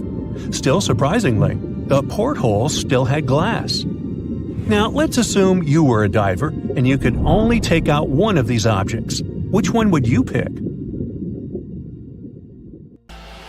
They said it was the most technologically advanced ship. They said it was unsinkable. And when it sank, they made a movie about it. These were the main reasons why the Titanic disaster became world famous. But unfortunately, this is not the only large-scale shipwreck. And sadly, there have been cases much worse than the tragedy of the Titanic. One of them occurred on April 27, 1865. The Sultana steamboat carried passengers and cargo daily between St. Louis and New Orleans. It was a pretty large wooden boat with 3 decks and was 260 feet long and 70 feet wide, almost twice the size of a basketball court. The ship could carry about 350 passengers, but on that unfortunate day, more than 2,000 people were on it. On April 23rd, she was making a routine voyage from New Orleans when it broke down. Something was wrong with the boiler, so the vessel docked in Vicksburg for repairs.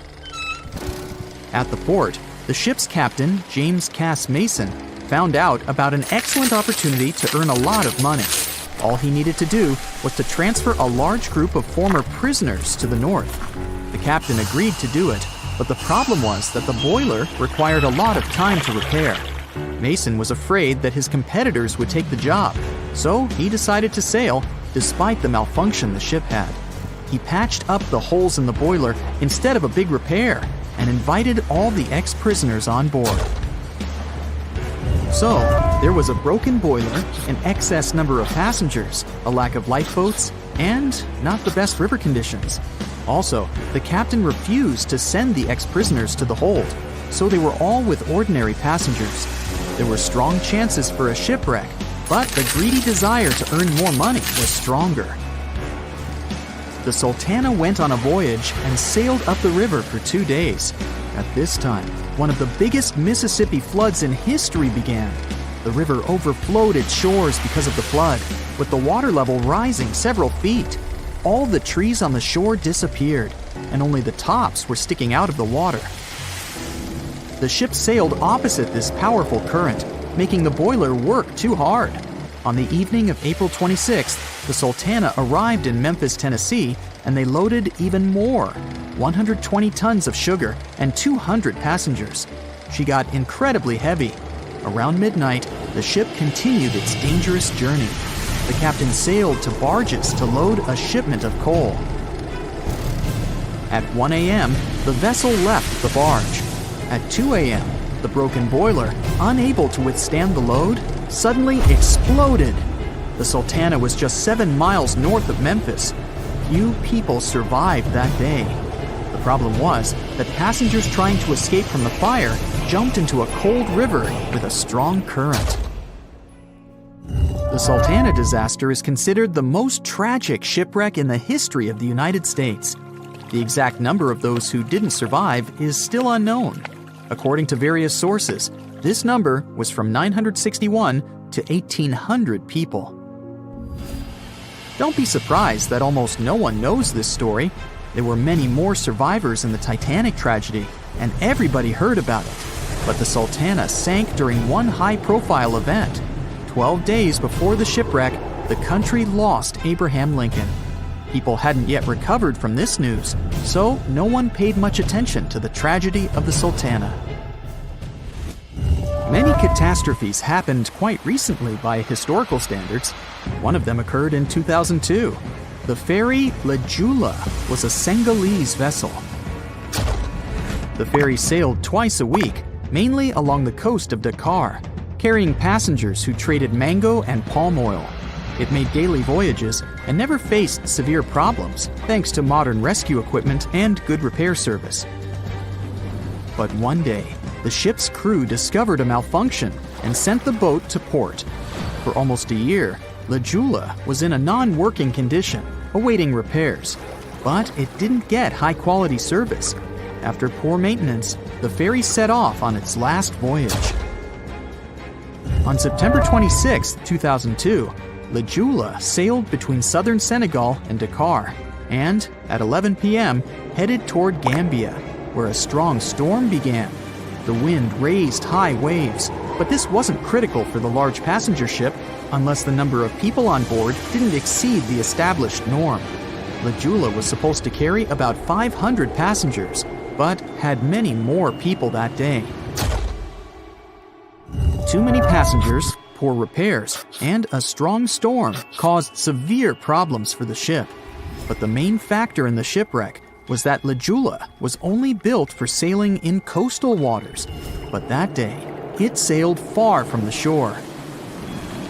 Big waves started rocking the boat, and at some point, it just turned upside down. The ship's deck went underwater, and its lower part stuck above the surface like an iceberg. All the passengers sitting in cabins fell on the ceiling and lost their orientation in space. There were no holes or damage in the ship's hull, and water flooded the lower decks for a long time. The vessel stood in a twisted position for several hours. Then, the boat began to sink when the water seeped through the deck and hold. The ocean was warm, but no one came to save the passengers. People had to wait almost 4 days to be rescued. Unfortunately, only a few managed to survive. The Philippines is a very dangerous area for ships. This place consists of several thousand islands and a vast area with shallow water. Ships can run aground and damage the hull with reefs and pitfalls. On September 20th, 1987, one of the most terrible disasters in navigation history occurred there. A Philippine passenger ferry called Dona Paz left one of the islands and sailed toward Manila. The sun was shining, the ocean was calm, and the visibility was good. But for some reason, the crew members didn't notice how the tanker Vector was approaching them. The two ships collided at low speed. The collision wasn't strong, but the problem was that the Vector had tons of oil on board, and the Dona Paz crashed into the cargo hold where that oil was stored. So it spilled all over the ocean, and then a spark slipped through. Not only did the two ships catch fire, but also filled with water. Both ships sank in a matter of seconds. Only a few dozen people survived that disaster. On September 27, 1854, the passenger ship Arctic sailed from Liverpool to New York. The fog came rolling down, and visibility got really bad. Another boat appeared out of the thick white haze, the French steamer Vesta. The ships were close enough to each other that a collision was inevitable. The French vessel was smaller, so it seemed to the Arctic's captain that Vesta had received a lot of damage. And while he was staring at the other ship, his boat got quickly filled with water. The captain gave the order to sail to the shore as fast as possible, but the ship's engines stopped working because of the flood. Then the ship's crew started to lower lifeboats with women and kids. Still, when rescuers found lifeboats with people, it turned out that only 87 out of 400 people survived, 65 crew members and 22 passengers. Surprisingly, there were only grown men among them. The ship's captain survived by clinging to the wreckage. All newspapers wrote about this story as one of the most terrible and shameful tragedies in navigation history. The survivors were criticized because they didn't save women and kids, and the crew members were accused of violating the law, since the safety of passengers should be higher than the safety of sailors. But despite this, none of them were brought to responsibility. Unfortunately, shipwrecks still occur to this day, but fortunately, there are fewer of them than before, thanks to modern navigation systems and radar. But no technology can guarantee there won't be a super strong storm or any other emergency that no one can foresee. The Royal Mail Ship, or RMS Titanic, easily the most famous steamship in history, was once the symbol of luxury and dreams that promised to come true. It took 3 years and 3,000 people to construct it. On April 10, 1912, the brand new ocean liner greeted its passengers with the smell of fresh varnish, paint, and newly sawn wood. Back then, they still used lead for the production of paint and linseed oil as a binder, so that smell must have been powerful. When it was fully operational, the giant vessel consumed around 850 tons of coal per day, and the passengers would also smell its fumes. Another odor that must have filled the Titanic's decks, at least the first-class ones, was the new scent by the famous French perfume house Guerlain. It was released earlier in the same year and quickly became a hit with the well-off ladies. The perfume that you can still buy today is a mix of violets and iris with creamy vanilla. On the dramatic evening of April 14th, when Titanic only had hours to live, the unknowing waiters were serving oysters, lamb and mint sauce, roast duck with applesauce, and other delicacies to their first-class guests. The second class was filled with the smells of curried chicken, spring lamb, and roast turkey. Third-class passengers had simple gruel and biscuits that night. At 11 p.m., as the ship got dangerously close to the iceberg, the new smell added to the mix. It was a mineral odor with metallic notes. If you have ice in your fridge, you must have noticed it takes the smell of neighboring foods. The same happens to icebergs. They take on the odors of sea animals and maintain the chemical composition of the water that they're made of. If more people had known about the meaning of this particular metallic smell, they probably still wouldn't have saved the ship. But the number of people that managed to escape to safety could have been larger. Speaking of smells, in case you've ever wondered what space smells like but aren't planning to become an astronaut anytime soon, listen up.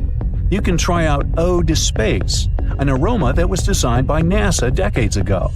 The idea of the perfume was to help astronauts prepare for their encounters with space at all levels during their training.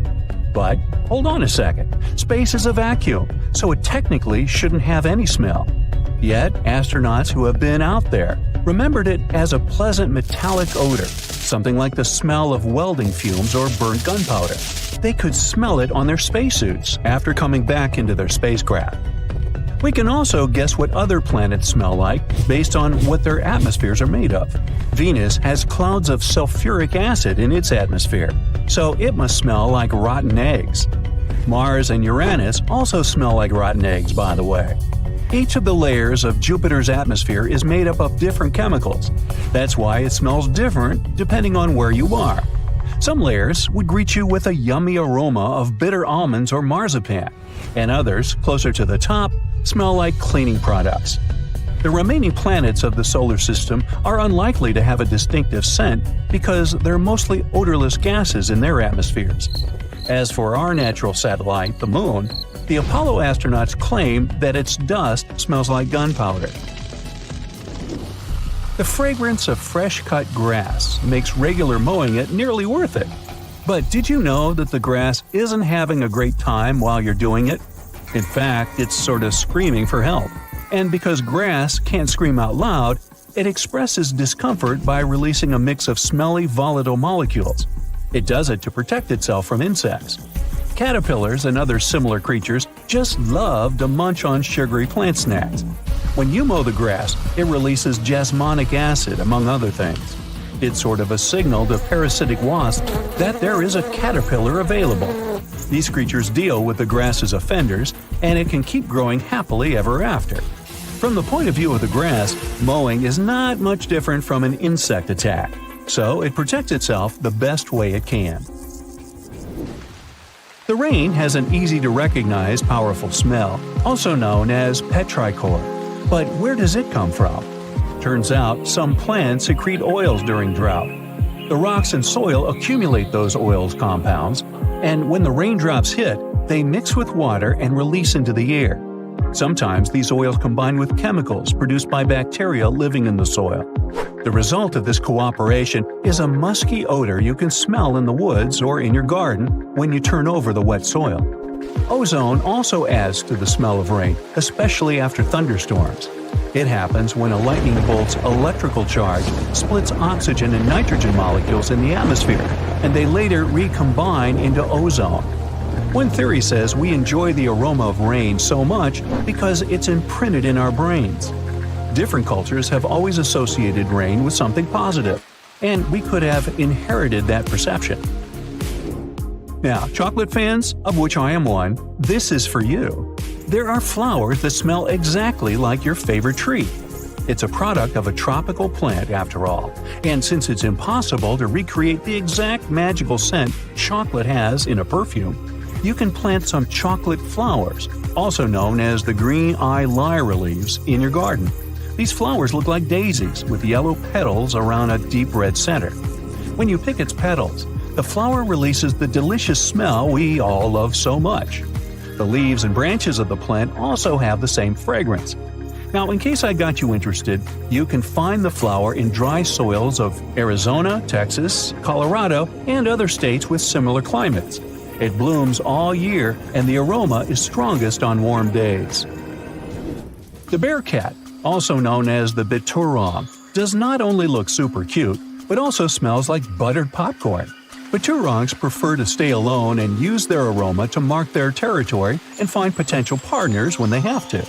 Scientists tried to figure out the secret of their unusual smell and suggested it could come from secretions from the scent glands under the animal's tail.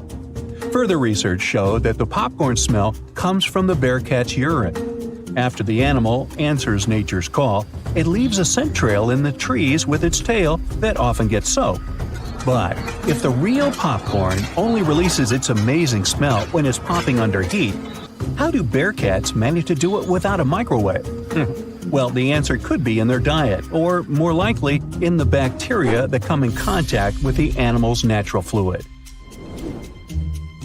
Durian is a fruit popular in Southeast Asia that smells sweet and nice to some people, but to the majority, it's a mix of rotten onions and sweaty socks. The stench is so powerful that it's banned on public transportation and hotels in some countries.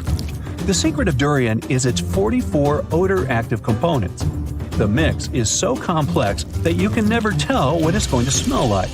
And despite that horrible smell, durian is considered a delicacy and is used to make mostly sweet dishes like cakes and candy. There was a smelly incident involving durian at a library in Australia. The smell of rotting fruit in a cupboard has spread across the entire building through the air conditioning system. They mistook it for gas leakage and had to evacuate around 500 students and teachers. Well, that stinks. And finally, if you've ever been to natural hot springs or went to see some geysers, you'll never forget the smell of hydrogen sulfide, or less poetically, rotten eggs. It's actually not only yucky but also highly flammable, but it can also be quite useful. Most households in Iceland use geothermal springs as a source of hot water. Although it doesn't smell fresh, it's perfectly safe to drink, and the smell doesn't stay on your body after you take a shower.